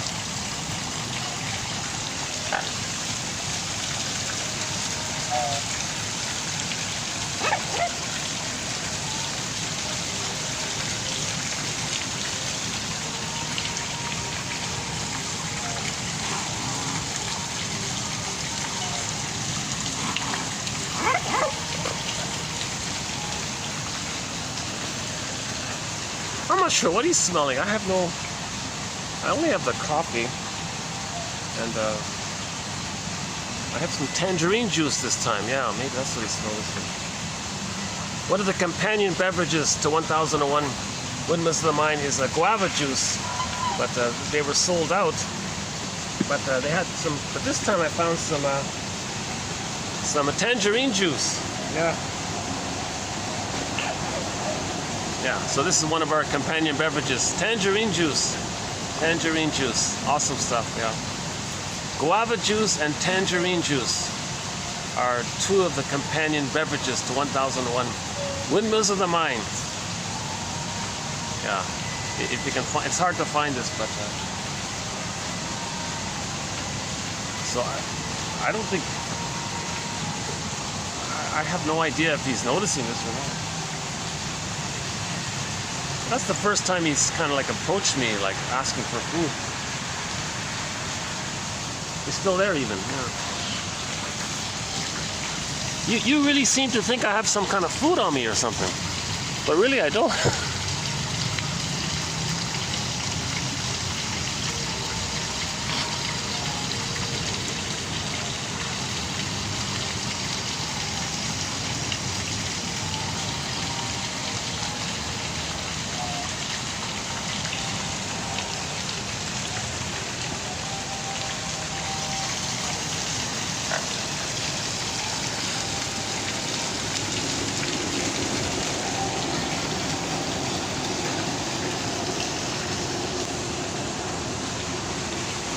Wow.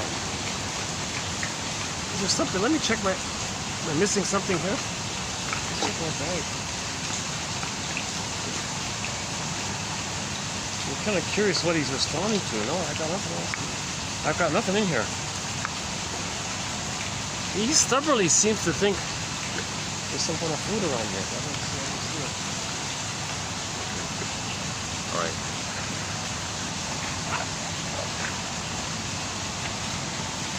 Let's continue here.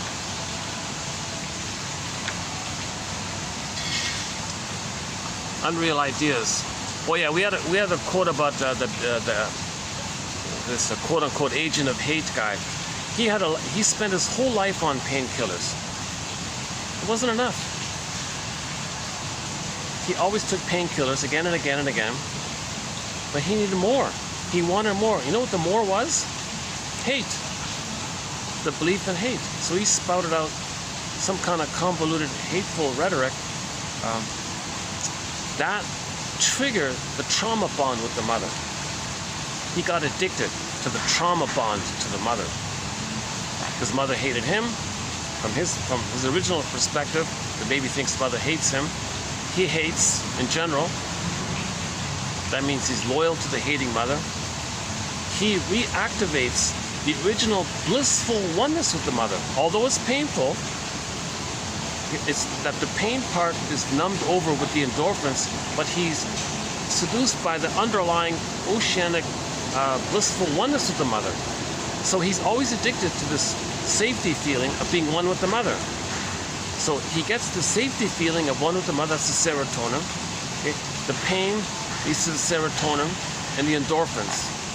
So he gets the serotonin, the pain part is numbed over with the endorphins. The endorphins numb over the pain, and he sneaks into serotonin. So he became addicted to hate to keep on getting the endorphins. So so that was his way. So the painkillers. So this guy was a notorious bigot and said all these awful things about being white, milk being white, and all this. And that's why the expansionism Well, we got a shaded base, so the jargon for this is called principle of discovery. So there's a slogan by the short sellers called principle of discovery. Well, if we with the shaded beige tone of skin, i.e. in their psychosis white, milk is white, find something, well, it belongs to us. That's the perverse thinking that if they're not going to be greedy, okay, like that's the reptilian thinking, if they're not going to be greedy, their mother's going to eat them. Eat or be eaten mentality, right? My greedy, your greed. This is from the brain stem of the survival mentality, and the lack of feeling is in there. So there won't be feeling or affection or trust and all this. It's this lizard-like way of thinking. So a lot of these jokes about the short sellers acting like lizards and all this, there's some truth to it if you think of it in terms of the brain coming from the brain place, right? We're not calling somebody that. It's just sort of a reference to the brain place. So the more pain, the more obscure the beliefs, the more prejudice, the more wild the beliefs, the more far out the beliefs. The more pain, the more far out the beliefs. So they believe in the occult and UFOs and aliens. By the way, the one about aliens, Johnoff says, the belief in that was created by your trauma. For the baby to experience trauma, that's not supposed to happen. That's an alien thing. Plus, it alienates you from your own true feelings. So you're alienated from your feelings by this thing that shouldn't take place called birth trauma, prenatal trauma.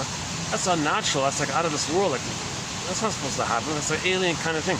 So if you believe in aliens, if you have a fascination with aliens, that's code, that's metaphor, that's symbol, that's an externalization to distract you from the pain of trauma. It reflects the trauma, it communicates the trauma, it reveals the trauma, and hides you. It hides you from the pain of it when you believe in the thing.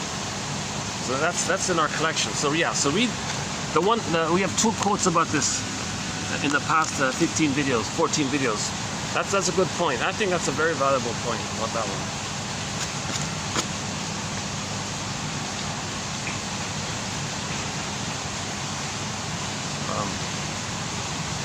Where are we here? Next one.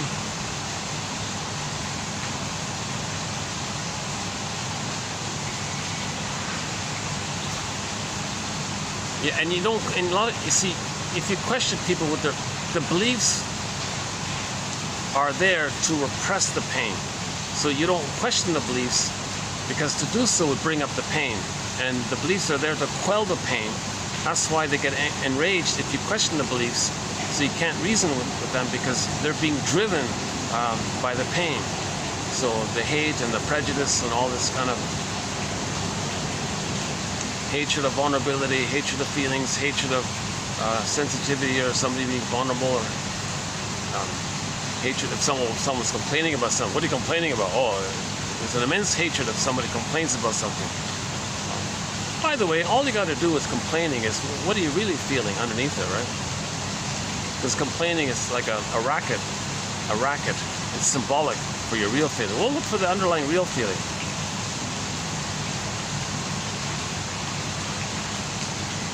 Denying feeling is what makes the neurotic act out symbolically. Denying feeling is what makes the neurotic act out symbolically. That is why the struggle never ends. The feeling is never resolved. Instead, there are always symbolic efforts. So again, symbolic. The pain makes us chase for symbolic mother. That's the definition of neurosis, searching for symbolism.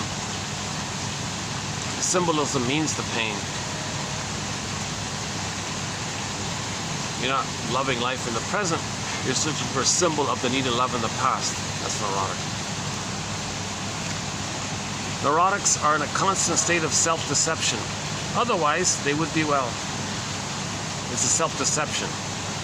You got to lie to yourself to do this. For example, the alcoholic guy, right? He's replaying the disappointment. So the baby is looking for the stimulating fluid with the mother. There's a hope, jocose, excited. Mother's going to be there. Disappointed.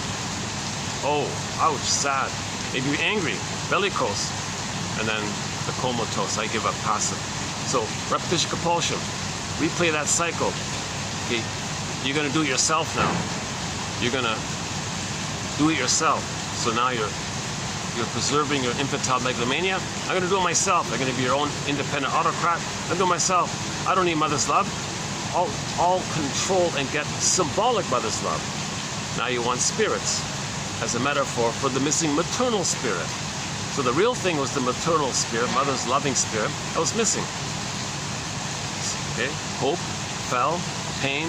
Okay, so Bergler describes it as jocose, morose, bellicose, comatose. So in the present, I'm gonna go to the store and get the beer. Now you're all excited. Now you're doing it yourself. You're not dependent. You're going to be free from the abusive mother.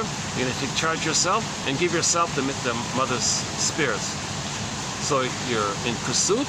It's dopamine for the chase. It's exciting because you think you're finally going to get mother's love. You're finally going to get mother's love. So you buy the beer, open the beer. You're all excited. Okay, and this whole process, that's the jocose. You're excited. Dopamine for the chase. You're leaving the abusive mother, and you're going to get positive mother yourself by the symbol in your fantasy. You drink the beer. Wait a minute, I didn't get it. I didn't get mother's love. This fermented sugar thing wasn't mother's breast milk. Oh, now morose. Now you're cynical, bellicose. Now you're gonna say, "Oh, the world is no good," no, etc. Right? And the next morning, you get the hangover. That's the comatose. So you're repeating the cycle. A variation of it is the slot machine. So mother was cold and refusing. Go to the casino, put money in the machine. The machine click, click, click. Stone cold machine. It's going to refuse you, but it keeps you in the trauma bond with her. It's masochism, right? It attaches you to the mother, but you got to accept the pain. Go to the machine. The machine is the mother now. Symbolism. Replay the thing. Okay. Mother, come on, mother. Hope. You put a coin in. Hope, hope, hope. Click, click, click. Oh, ouch. Pain, disappointment. It's painful. It's icky. But the whole thing reminds you of the interaction with the mother. So being rejected at the slot machine reminds you of being rejected by the mother. So people are addicted to this phenomena because every time you do it, you get a blip of the bliss with the mother. So you go again and again and again. Slot machine, click. So, right? So people capitalize on people chasing symbols. Oh, here's a symbol. Religion does the same thing. Again, religion when it's being used as a tool of the pillage and the plunder system.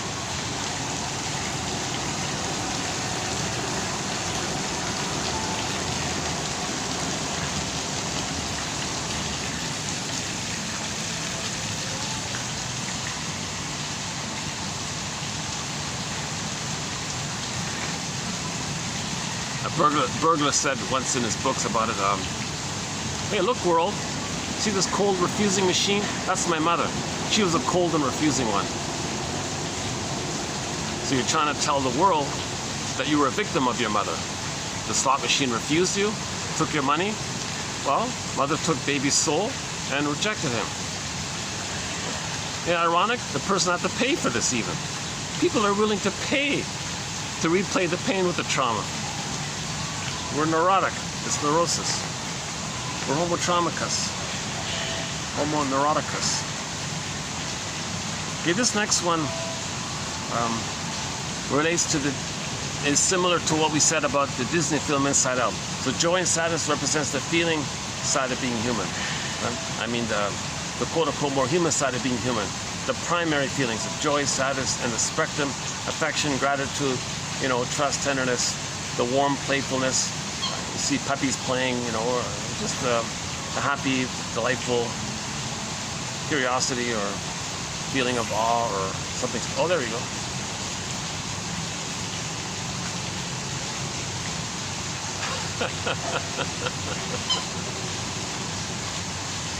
Okay.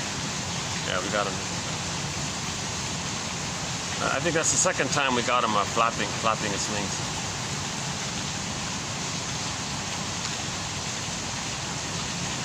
Where were we again? Hold on a second. Oh yeah, Inside Out.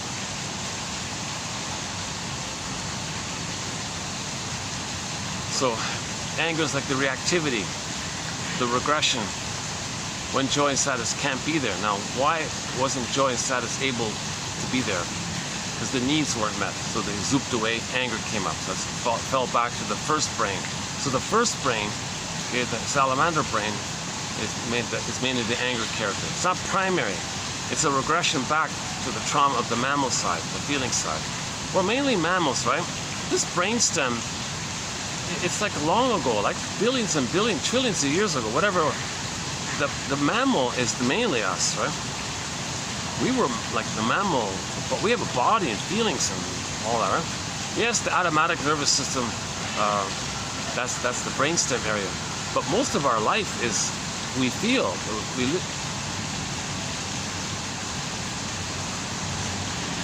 We live to the extent that we feel. The golden ball, right? The frog prince. Dear frog, please bring up the golden ball for me. I mean, that's called facing shame. It means facing that you were shamed, admitting that you were shamed. You can bring back the golden ball. And then the princess threw the frog. That was her anger, and the frog became the prince. Okay, so we got to face shame. And in the Disney film, it was like that.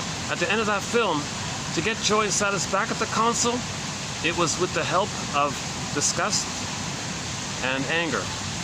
So we gotta feel the disgust, shame, and rage at what happened to us. Then we can get back our feelings.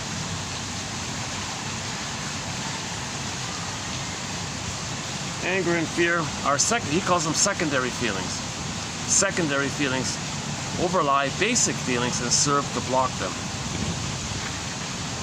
When a baby is mishandled, for example, some mothers rough-handle their babies, treat them like a sack of potatoes. Unbelievable. They're not even supporting the neck and the neck. Jesus Christ. All the baby's going to have a fear reaction. The fear results from a threat to the child's safety. Yeah, Burglar talks about the septet. The septet of baby fears. That's interesting theory. So the baby's going to have these really scary fears if the mother mishandles the baby. If the mother's rough in the washing, you may have some fears about that. If the mother's suffocating the baby when he's breastfeeding. Baby doesn't want to eat. The mother feeds the baby. All kinds of fears in this area. So Burglar has a list of them there. So the basic feeling was the baby needed to be protected and safe and all that. That's gone. Then the anger appears. Anger is not something endogenous in the primal context. Anger occurs when basic feelings are thwarted. Basic normal feelings are thwarted. Normal feelings to be loved. That's thwarted, so the anger comes up in response. In primal therapy, if we were to stop probing after the expression of anger, we would miss the basic need underneath. Okay, Marshall Rosenberg. Anger is an expression of unmet needs. So in self-help, jargon, anger is an expression of unmet needs. So if you feel angry, you gotta trace it back. As a child, what need did I have that wasn't met? And this is all being triggered, and something in the present triggered this. So identify the past unmet need. An old childhood fears coming up. What was the underlying need that wasn't met? It's getting dark already here. Yeah, the lighting's not too, let's finish this up soon because the lighting isn't too good.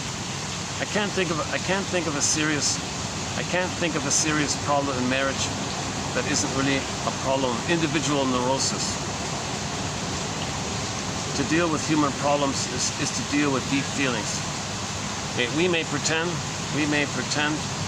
to abstract surface behaviors to deal with, but this only helps the person to keep himself abstracted from those inner processes that are the core of his problems. Feeling people do not need to learn how to in a marriage. Yeah, if you have your feelings, you don't need to read how-to books usually, right? Overpossession, jealousy, inordinate demands, etc. are all signs of neurosis. Yeah, he says if you have your feelings, the mother doesn't need to read a parenting book on how to if she has her feelings. Because the mother doesn't have her feelings, she runs to buy all these how-to books. What do I do? What do I do? That's because she's disconnected from her feelings. She's looking for a manual to tell her what to do. If she had her feelings, she'd know what to do already, but she doesn't have her feelings, so that's hence the popularity of so many how-to books, parenting, how-to parenting books. That's a sign of homotraumacus. Really? A mother doesn't know how to love her baby? Jesus. Such a basic. That's homotraumacus. Somebody can say to a husband, look, quote, look at how miserable you are making your wife by your infidelity.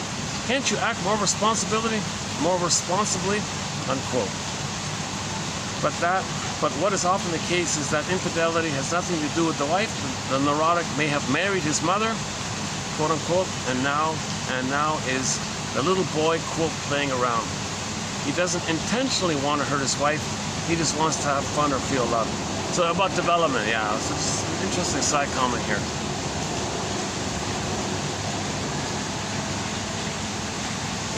Let's do it the other way.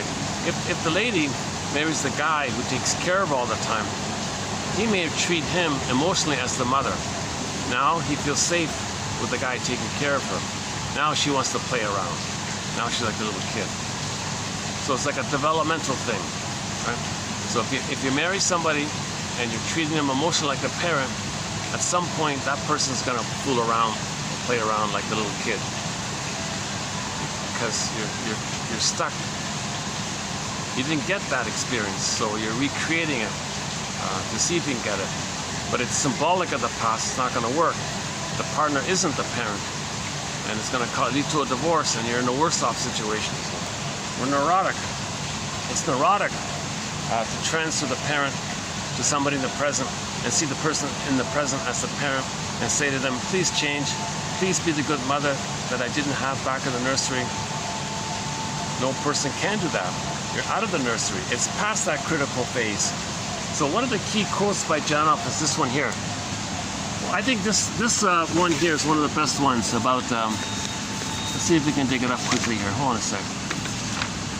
One of the best quotes here for the past 14 videos is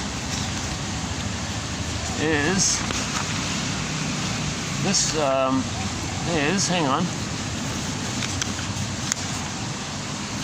is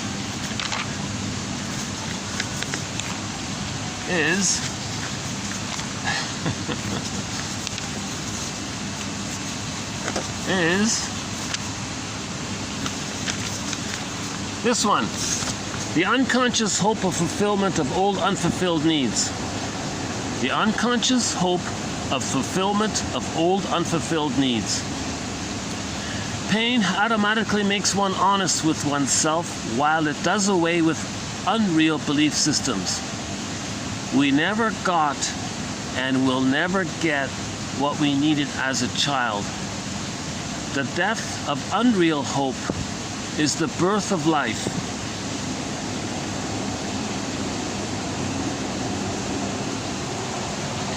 So to treat your spouse as a symbol of the parent and still think that the partner can be that, you see, you got to admit that you can't get it, and that's the birth of life. So the rebirth motif is from that, right? The rebirth motif is from that. This false hope, the death of that, then the new birth. Okay. Two more here. We treat the various offshoots of a central imprint rather than the imprint itself. And because it is all of a piece, we have different doctors treating the same problem. Okay, his point was here.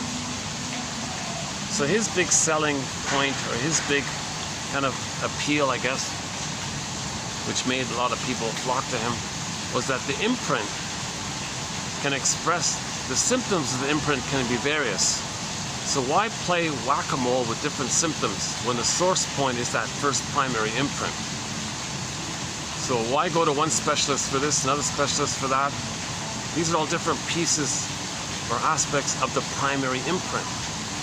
So can a person feel safe with somebody, have enough knowledge with somebody, and feel safe with somebody to allow feelings to come up and allow the unmet, unprocessed feelings of the imprint to come up and feel what you couldn't feel and live through that pain, which gets you back into yourself, then all of the symptoms are dissolved. So he makes these incredible claims. There are many amazing testimonials that he has there. I don't know, some of them feel like actors doing this. This is all in California. A lot of people want to be actors. So I think my feeling was a lot of people with these amazing testimonials want to sound important, maybe want to sell a script, want to get a part in a play or something, want to get a part in a film, so they were making all these incredible stories, maybe wanted to please the self-help guru. So a lot of these testimonials seem to be exaggerated or fabricated. Maybe it's based on some truth. But nevertheless, a part of me thinks he's basically onto something, but how we can really systemically help a person to have a strong ego with enough safety to allow the three brains to be together and know and be conscious that you're feeling a past. So while you're feeling, put it this way, you know that you're feeling a birth trauma. And while you're feeling a birth trauma, you're aware that you're feeling it at the same time. Now you're aware that you're in that place of anoxia, not enough oxygen. And you're aware that there is oxygen in the room. So now you're aware that your system wants to breathe, and your awareness allows you to breathe, and now you do 30 minutes of deep locomotor breathing. No hyperventilation, he said. He reported people doing 30 minutes of this deep, long, lifelong desire for all that missed oxygen. And you have this deep hunger for all this oxygen. And the person was doing this long, deep locomotor breathing for 30 minutes, he said. And you're aware of it, and you allow it, and you feel relieved, like it's a good feeling, like you're feeling good. I'm getting what I needed. I think the image for this relief is the Kirikou and the Sorceress, a French animated film called Kirikou and the Sorceress. It's a fairy tale. The whole thing is for one mind, but the image of when Kirikou pulls the thorn from her back and the release she got, we can get that kind of release. It would be like a deep breathing. So she did the primal scream, in other words. Maybe it was screaming the birth trauma. Maybe she was screaming some kind of primal trauma where she was stuck. The image was the thorn in the back. That was the imprint in the stem. Yeah, see that back, look at that, eh? The image of primal pain, of unmet need, was the thorn in the back. That's the stem. That's the first brain. So the trauma in the imprint was in the first brain. I wonder if they're in reference to Janoff's material. When was that film made? I wonder if the guy who made that fairy tale was influenced by Janoff or not, or it's just intuitive. Or it was just intuitive.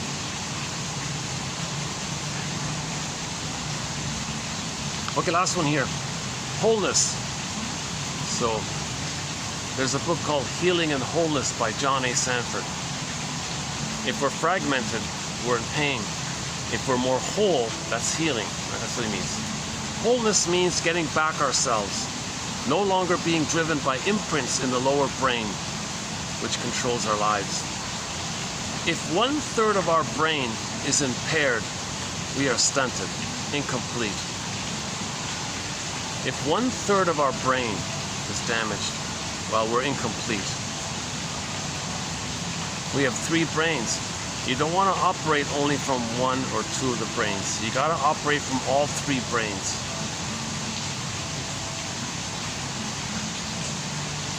Not in the service of trauma in the primary brain. There's a trick. You don't want the brainstem to override and co-opt the other brains and be the puppet master. Now you have a narcissism or the bully pattern. You're missing the human. You need the feeling side, and you need the reasonable goal, like positive thinking adult mind. Right? How's he doing?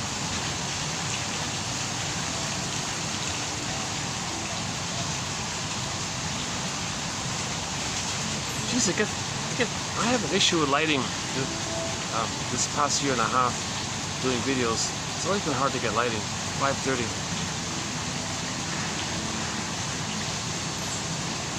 Maybe I'll zip over. Let's zip over next door. There's a little bit of I'll take a bit of a break and we'll go next door. Just wrap up the video. So I'll start to wind down here. Just give me a minute to pack up here. Hold on a second. Yeah, keep this plugged in.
These are the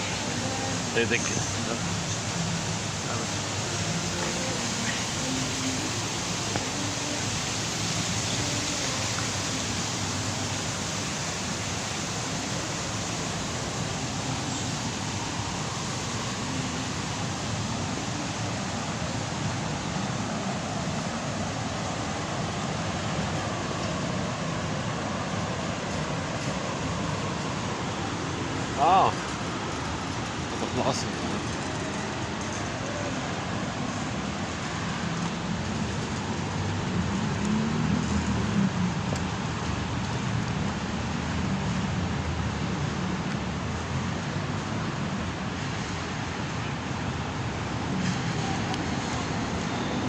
You know, just, I don't know what kind of tree this is, but just straight ahead, yeah, on the opposite side of the street, there's a massive tree there. There's an incredible tree there with the branches, the trunks all twisting around, forming this nice sort of umbrella, like, yeah, it's like a massive tree umbrella. Yeah, look at that. Can you see it? Something out of Africa, right? It's hard to quite see it.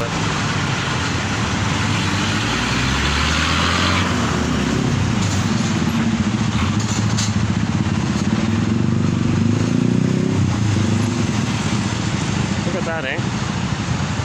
That's quite a tree. That's awesome, eh? Oops.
So maybe the self-help exercise is just to reflect on how we have three brains. So when you're walking, say to yourself, I have three brains. Physiology, the sensations, okay, the feeling full, okay, the middle, and then your human thinking. And see, you have the three there. Then you're mindful of your sensations, you're accepting your sensations, your feelings can absorb in the sensations, and your feelings, your sensations can all be in harmony, kind of thing.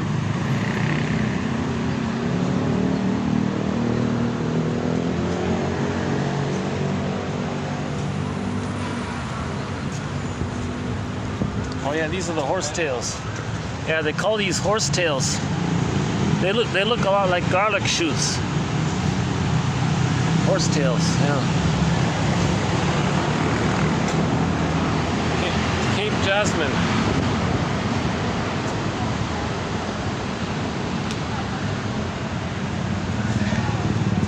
Can you guess what this is? Flame flower.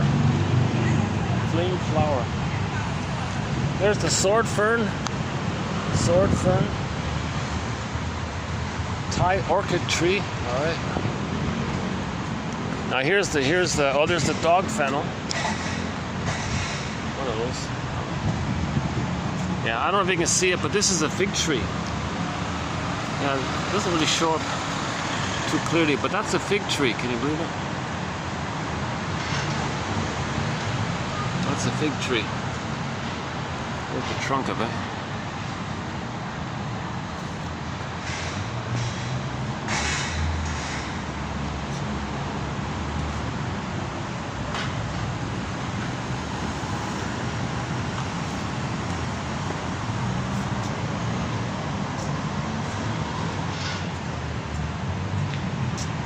Autograph tree. Oh yeah, here's the autograph tree. Let's see. Autograph tree. It won't give you its autograph, but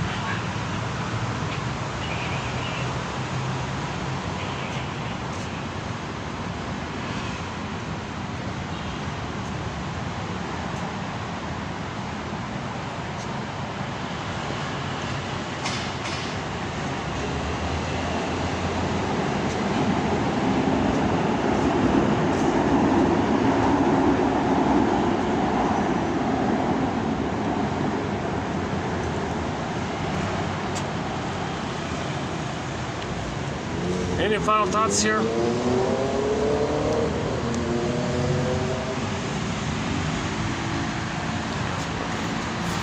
Any final thoughts here?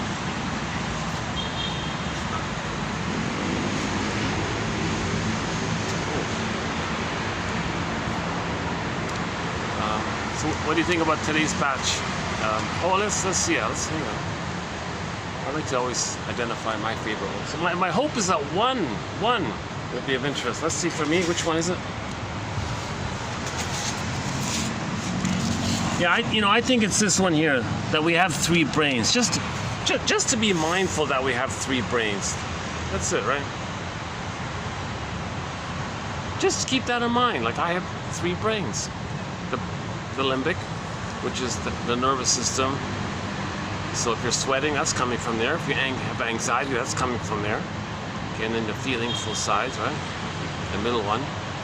And your cortex is your ideas and thoughts, and have your awareness of the other two brains. Just to be aware that you have three brains. Like, just back up. I have three brains. Just stay with that. I find that little calming, that image myself a little bit. Okay, a symptom of trauma early on might be sort of quote-unquote deep symptom. For example, a chronically elevated body temperature. And if you're an emotional eater, then you're constantly trying to regulate your anxiety using some kind of all-consuming habit. You're like in constant. It's like you're living your whole life driven by this attempt to soothe the pain of not getting mother's love, which would create a memory of being loved You're missing it. So you're repeating the disappointment to get the endorphins. So just the main thing, in other words, anxiety, these quotes about anxiety just refers to that it means there's a problem, that there's a memory in the salamander brain. So we react impulsively, don't listen to long lectures, get bored easily or something like that. A little empathy here. Not everybody had a happy childhood, right? I miss childhood. I'm not so sure.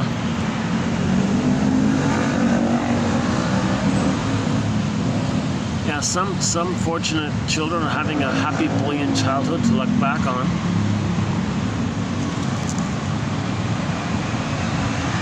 The essence of pathological nostalgia, he calls it here reminiscing, is that we can't let go of our past because we never had it. Did we talk about that already? Yeah, regarding grief, I cried. What I cried about was, geez, I never had a father, did I? Yikes. So I'm crying for me because I never had a father. Finally, I could cry for him for the first time, for the tragedy that was his life. He was a scared little boy, bewildered by what life had come to for him. Yeah, so his hopes and dreams didn't pan out, and he was traumatized early on. Oh my God, this thing, why on earth would a doctor stick a needle in a mother's abdomen when Jesus Christ, stop that. Unless there's some truly genuine reason for it. I would say never do it personally. Because if you're doing it, okay, whoa, look what happens to the poor kid. You're traumatizing him. The unborn child attempted to escape. Secretions of inborn anti-pain chemicals skyrocketed. Jesus Christ, what are you scaring the baby like that for? Babies in the womb feel their mother's anxiety as early as 4 months in gestation. Now for the mother, her anxiety can go up and down, but for the baby, it's set.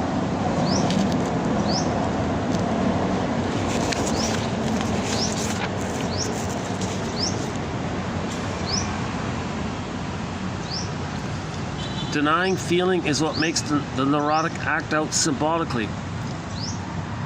If you have your feelings, you don't act out symbolically.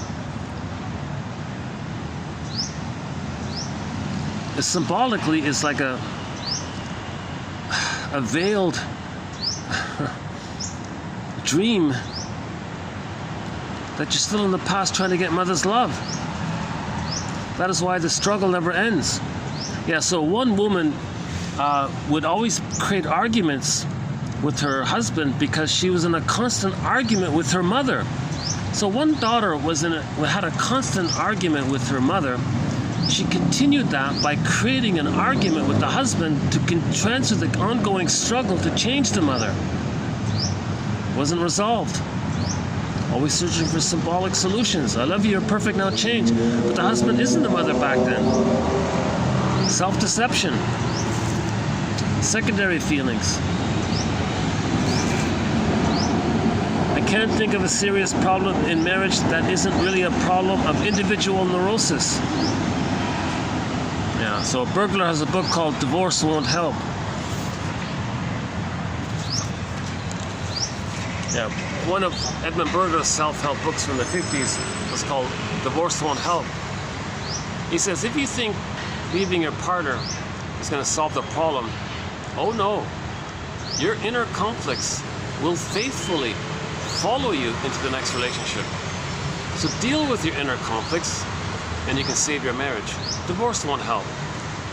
You think divorcing your mate is going to divorce your inner conflicts? Oh no, your inner conflicts will faithfully follow you to the next relationship, he says.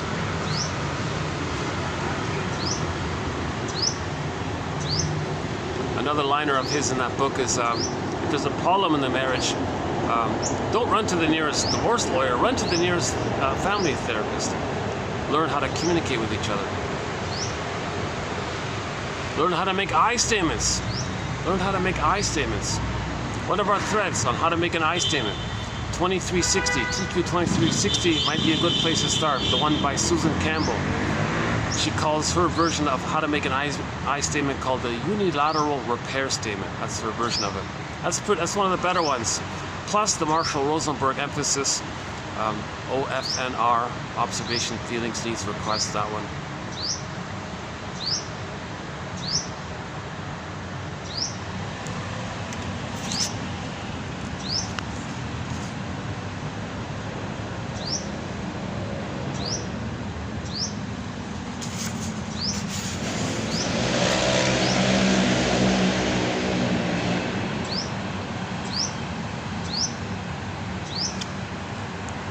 Yeah, and marriage might be like a redo of the first 3 years.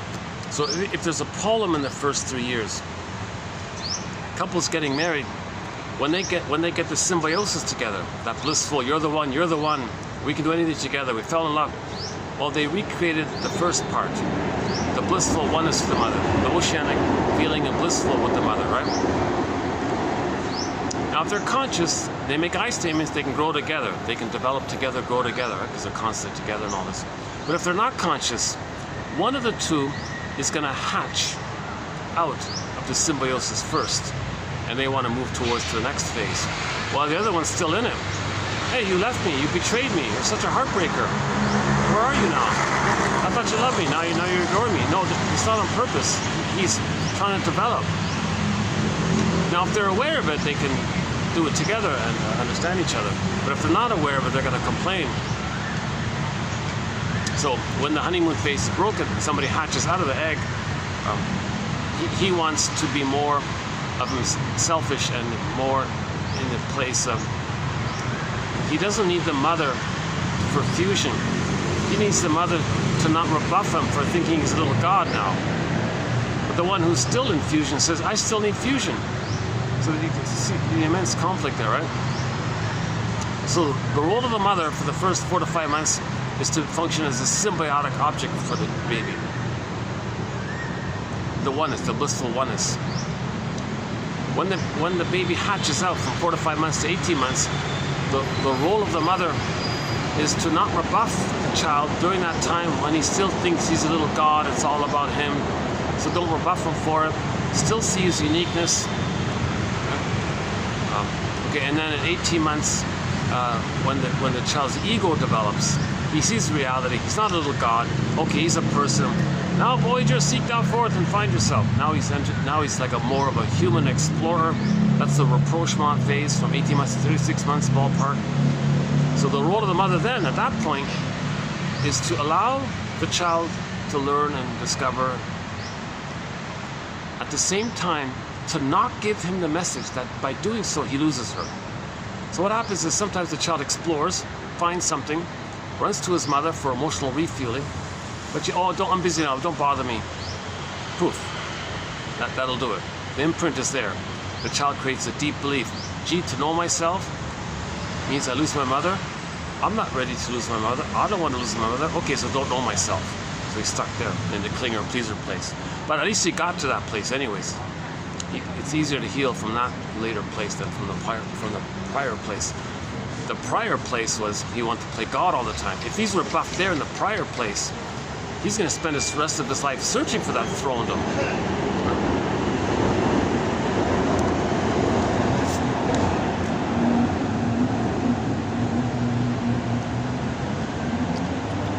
Yeah, so someone can say to a husband, geez, look what you're doing. How selfish you are. Well, maybe he married his mother in his mind, and now he wants to explore and play infantile God. It's all about him.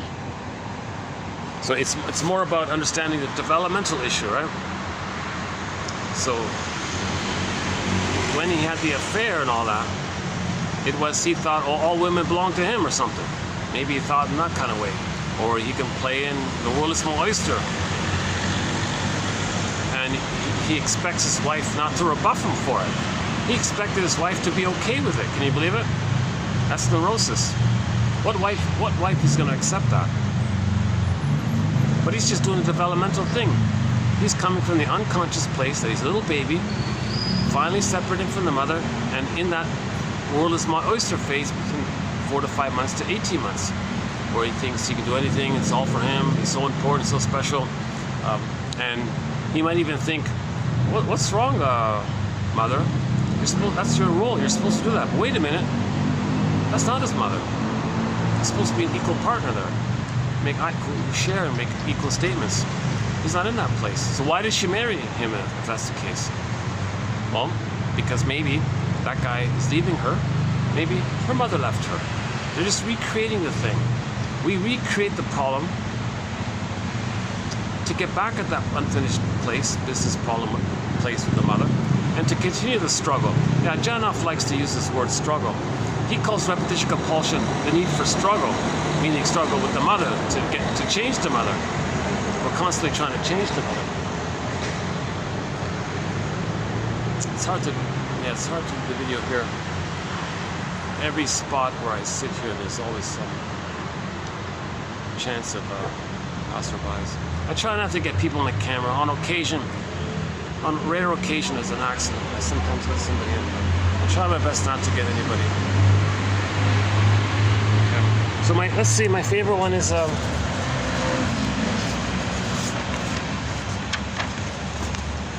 well, personally, I like the first one about the 3 brains. This, the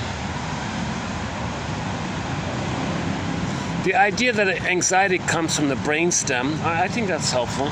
Number 2. And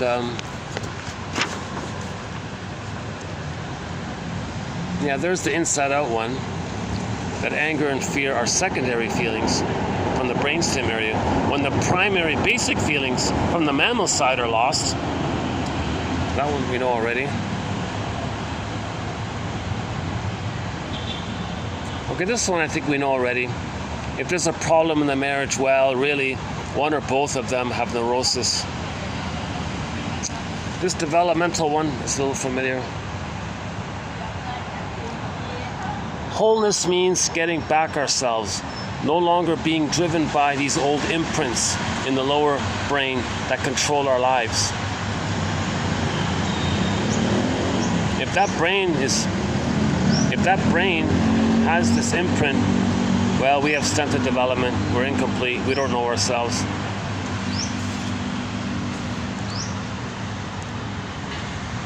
Now, I'm still making a distinction between developmental trauma in terms of developmental theory and object relations theory of the stingers and the clingers versus the more physiological issue he's talking about here. So this physiological issue can occur and can influence somebody in any personality pattern, I think. So for example, a person with the bully pattern, let's say, maybe he's all revved up with the sympathetic nervous response, or maybe he has the inverted one of the energy conserving one, the parasympathetic. So I don't think it relates to that. The issue of personality pattern is according to when the developmental freezing takes place. It seems to be a different kind of freezing in terms of relationship freezing versus some kind of a physiological overwhelm. So the physiological overwhelm is considered like a situational trauma, shock trauma. Then we have developmental trauma called the relational trauma. So there's 2 kinds of traumas, the developmental trauma and the situational trauma. Now, how to conceptualize both of them and have a theory that includes both, I think that's a real issue. That's a real challenge if somebody can put those 2 together somehow. They're seen as sort of separate models, right?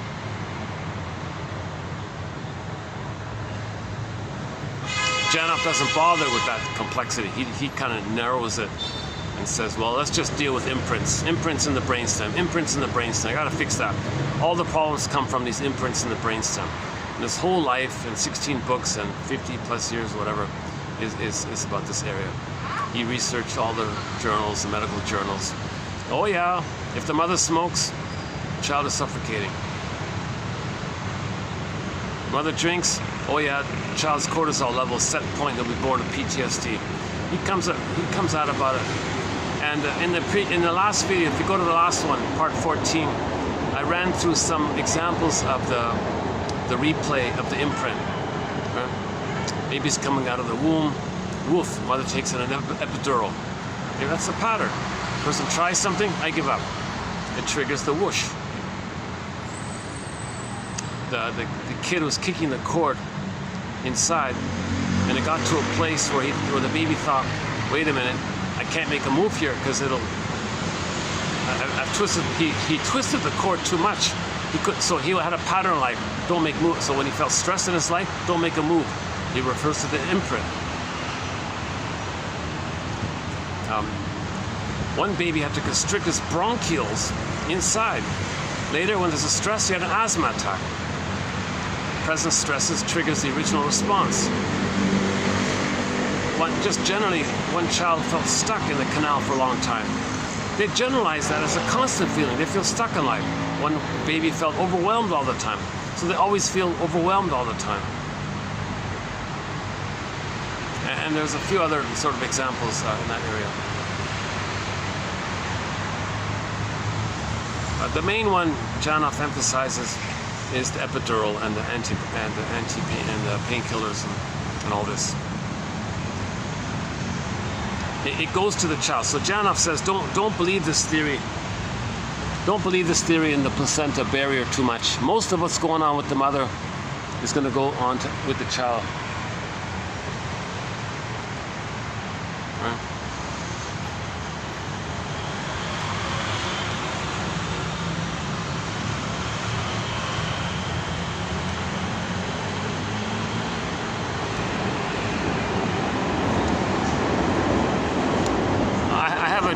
Sky trains passing by. I have a fantasy that on one of the sky trains passing by, it says, be your own story doctor. Be your own story doctor. Be your own know thyself detective. Be your own psychological existential detective. Be your own emotional detective. www.buymeacoffee.com/psychoanalysis. So there are two ways to get this collection. Through the videos here, and click the more link. 1,000 videos, on average 10,000 quotes, pluck out one per video. Okay. So roughly, if you did one a day, maybe in 3 years, you can have your own customized 1001 Windmills of the Mind, which would be a good sort of starting point, or like a practice of some kind.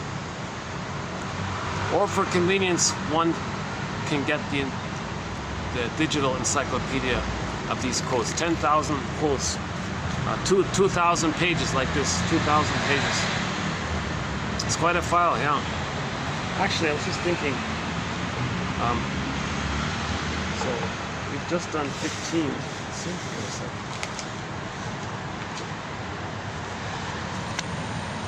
So imagine, look at this. This is let's say this is 200 quotes here. Let's say this is 200 quotes, this little booklet here. So imagine 1,000, no, 100. Yeah, imagine 100 of these booklets. Imagine having 100 of these booklets, covering 60 topics. Yeah, that's about right. So it's for a minor administrative fee. It's for a minor admin fee. As far as I know, the page works. Hasn't been used in a fair bit. Hasn't been used in a while. But as far as I still sometimes make a post on the coffee page just to keep it refreshed and all that.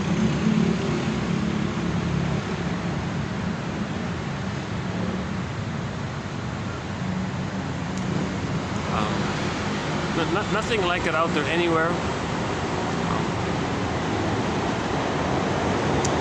Several decades ago,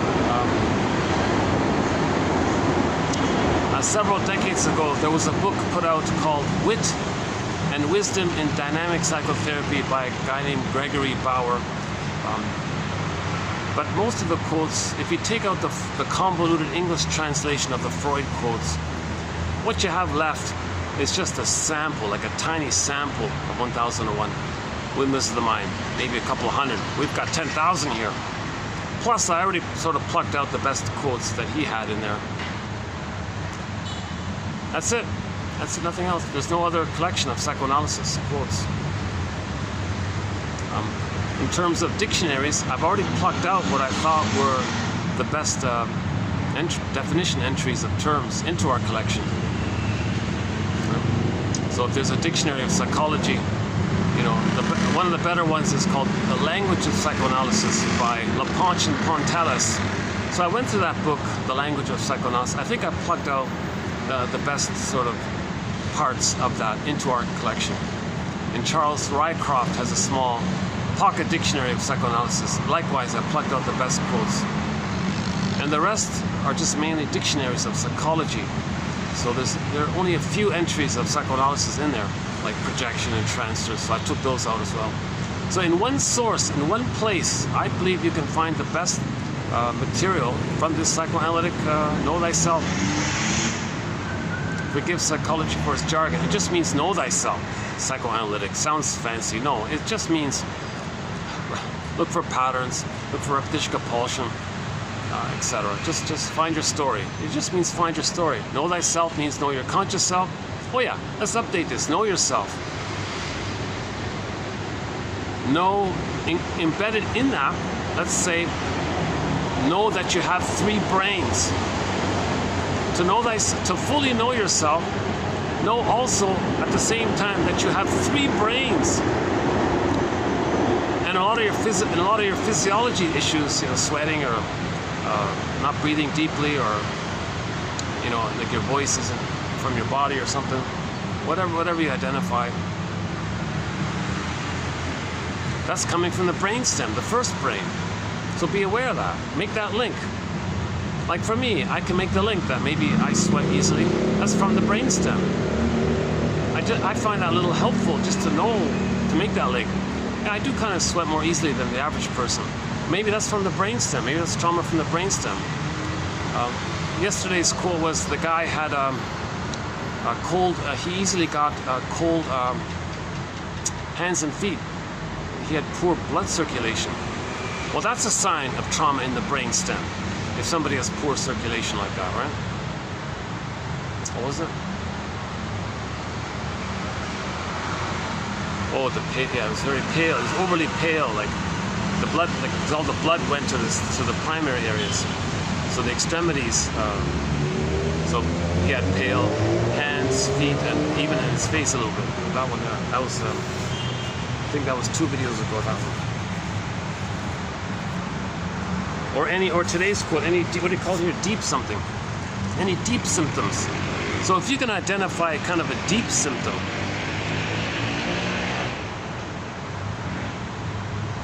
like for me it's sweating too much, right? Maybe for others it's poor circulation. Maybe for others shallow breathing. That'd be a good one. If somebody's like a shallow breather, like a very shallow breathing, that's probably a pre-birth experience, and a point to the root, to where the person needs to travel. So when you travel, this idea about traveling, he says you need to know the right address. If we're going to travel inward, we got to find the right address. Well, that imprint, what's the address of that? We've got to get to that place, the proper place. His joke is, well, if you want to see the Niagara Falls, you know, you don't go to Montana, right, or something. You got to go to either New York or Ontario, right? So you got to get the right address to see the thing. Well, likewise, inwardly, we got to go to the right address. The imprint in the brainstem. That's the address we got to find. And when we go to that address, Janov says, everything's still intact. That memory, that flash frozen memory of being traumatized by the mother, that it's still intact. You're still there. You step into it, and now allow yourself to breathe now what you couldn't do back then. That's his main theory. That you can go back there and do what you couldn't have done back then at that time. Now you can do it because obviously there's oxygen in the room. There's oxygen in the room. But back then, you were in the uterus. There was no oxygen. But you go back there. Wait a minute. There's oxygen here. Now you can breathe it out. So that quote. Okay, it's a little bit noisy here. I won't read it out here. But that quote is in our collection here. That's a key quote. That one there.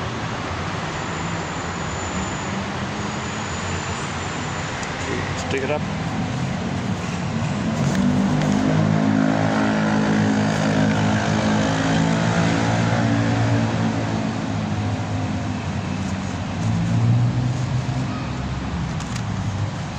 Okay, it's in here. If you want to... Okay, there's a good exercise then. If you want to read it.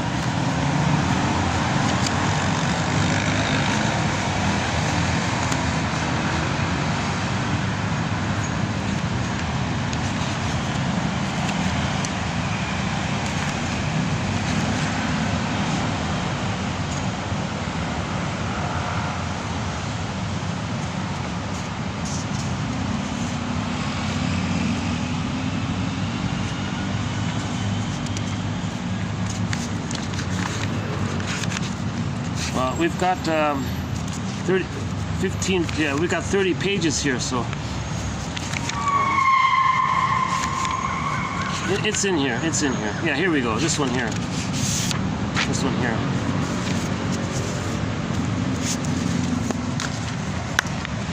Should we do it here quickly?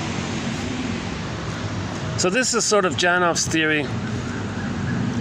Okay, so what's a reliving episode? Well, he didn't fully live it, right? So you want to go back and relive it properly. Once one is totally in a memory, body and soul. Okay, so his metaphor, to get to that proper address, to get to that proper memory, body and soul, he likens it to the fair when you hit the lever there and you want the ball to go up the pole to hit the bell. You got to hit the bell. You got to have that place, something like that. Once one is totally in a memory, body and soul, and one has to relive a lowering of oxygen supplies at birth, the system acts as though there is this enormous need for oxygen and accepts deep, heavy locomotor breathing for a long period of time as a normal reaction. Look at that, eh? Yeah, see, he says if you get there, there's no hyperventilation. If you don't get there, if you miss the bell, like you hit the wrong address, you don't go to Ontario or New York, you went to Montana, and then you might hyperventilate. The brain system is crying out for oxygen. The brain that suffered anoxia at birth. Now, if that early brain system isn't engaged, there's going to be some hyperventilation, right? Fainting, dizziness, etc. If the person does descend to that early brain system, everything is still intact. The frozen ghost is still there. The frozen memory is still there. The memory is present and the person is, quote, back there.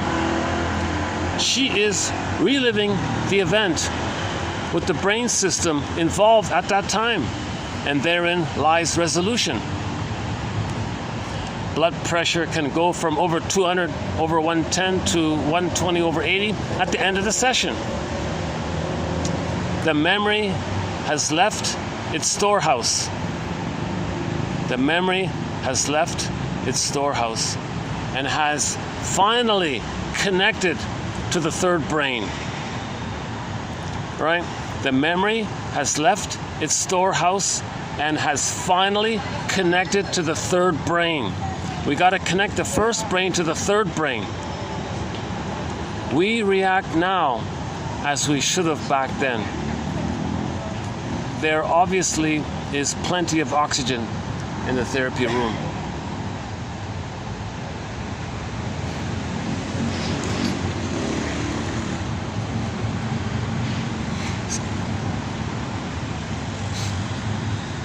Yeah, we did there's one about video games in here.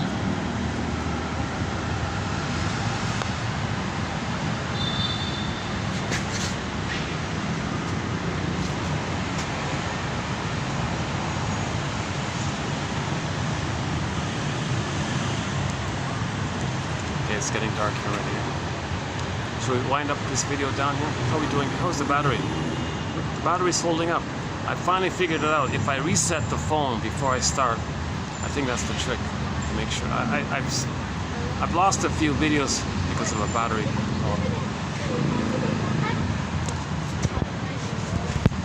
One second.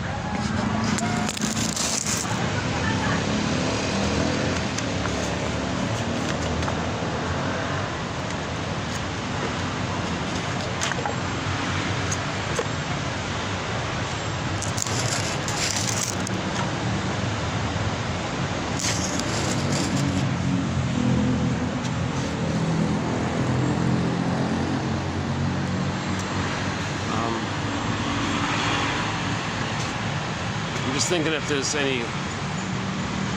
There's one rooftop here, but it's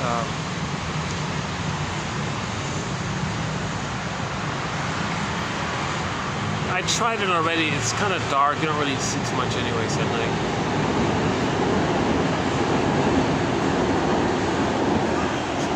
The crow,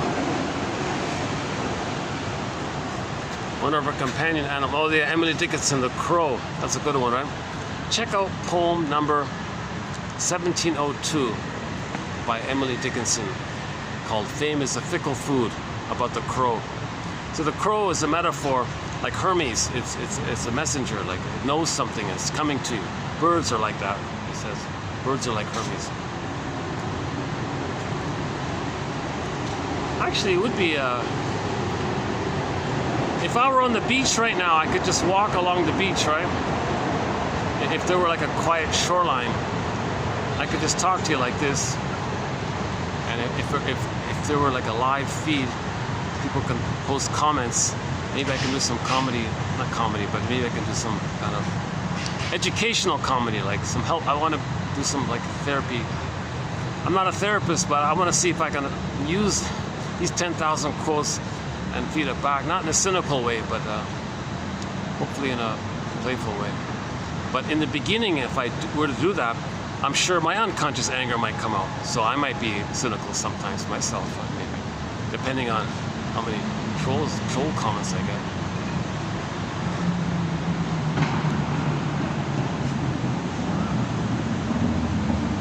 Oh. Oh, there's a. Oh, there we are.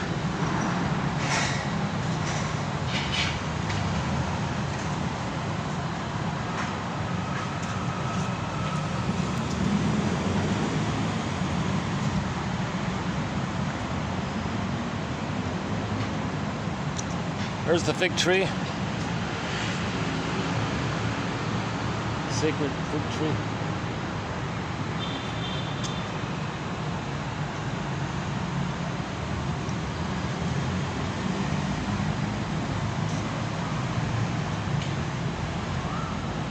Oh, this is dog fennel. Oh, here's the dog fennel. This one here.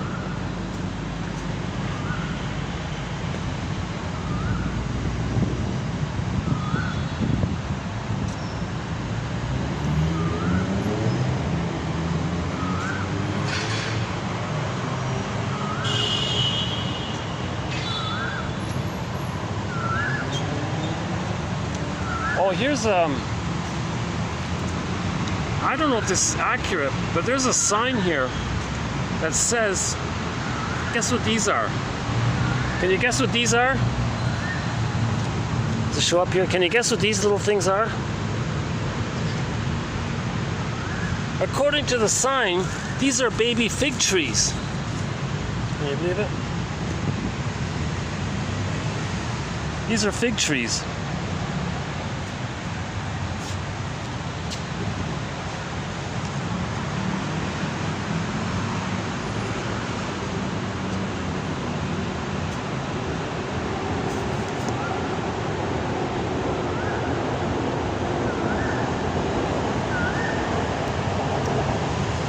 How's the lighting here? Yeah. Can you believe it? These are fig trees. That's awesome.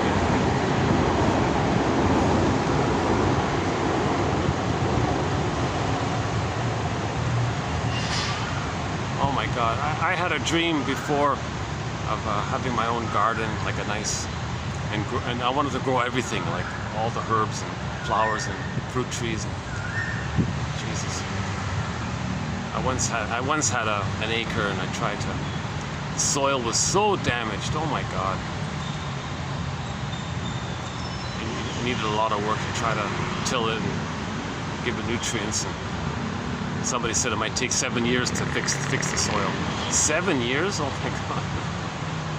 Jesus. See, that's the symptom of homo traumacus. When we accidentally traumatize ourselves, we're replaying it symbolically to communicate it and to be attached to the mother who gave it to us. So we're neurotic. Right? Mother destroyed the child's insides, whatever. Identify with the aggressor, destroy the nutrients and soil all around. To communicate what the mother did to us. But it's not meaning to blame her, so to speak. We accidentally did this to ourselves 10,000 years ago, with our discoveries 10,000 years ago, when we became homo traumacus. Again, 2725, part 3 of 3, the 7-hour video.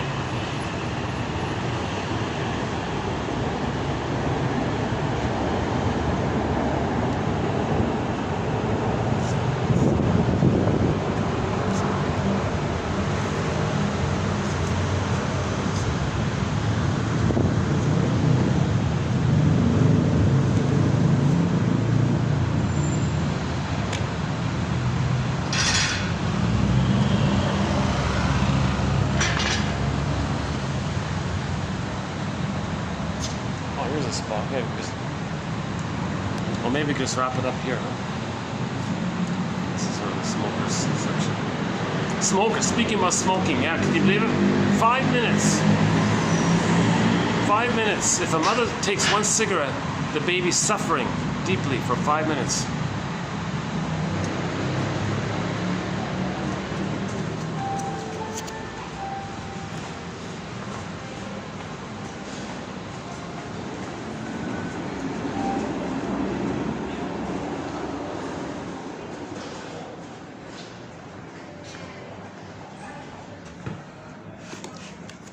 The bluebird of happiness is within, says Shirley Temple. The bluebird of happiness is within. Right?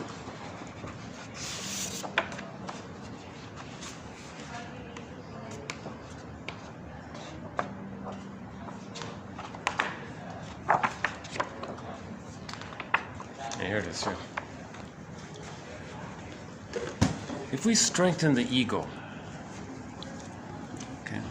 if we understand ourselves, have some connection to ourselves, and get to a place where we can recognize our uniqueness, and we can express this uniqueness through our conscious awareness of it, that expressing of our uniqueness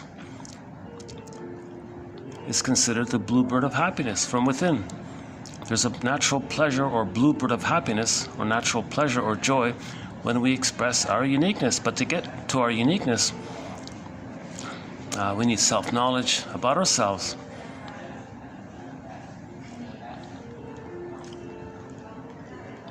So the bluebird of happiness is within, meaning joy is within. Joy runs the console. But to get joy at the console, we need some sense of self, identity, which we get through the work of forgiveness, meaning understanding. Now, sadness may first run the console, so we do the mourning process first. But after we do the mourning process, then joy can run the console. In the beginning, joy did run the console. Joy and sadness got lost. Okay, differentiate. Sadness appears, and then joy can return and run the console. So the bluebird of happiness or joy is from within. Okay, on that note, I'll see you in the next video. Thank you very much. This has been part 15 of 20 on the work of Arthur Janoff.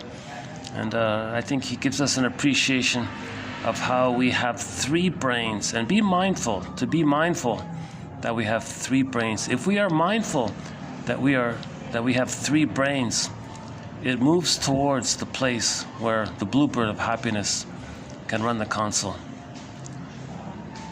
Okay, until next time, I'll see you in the next video. Thanks very much.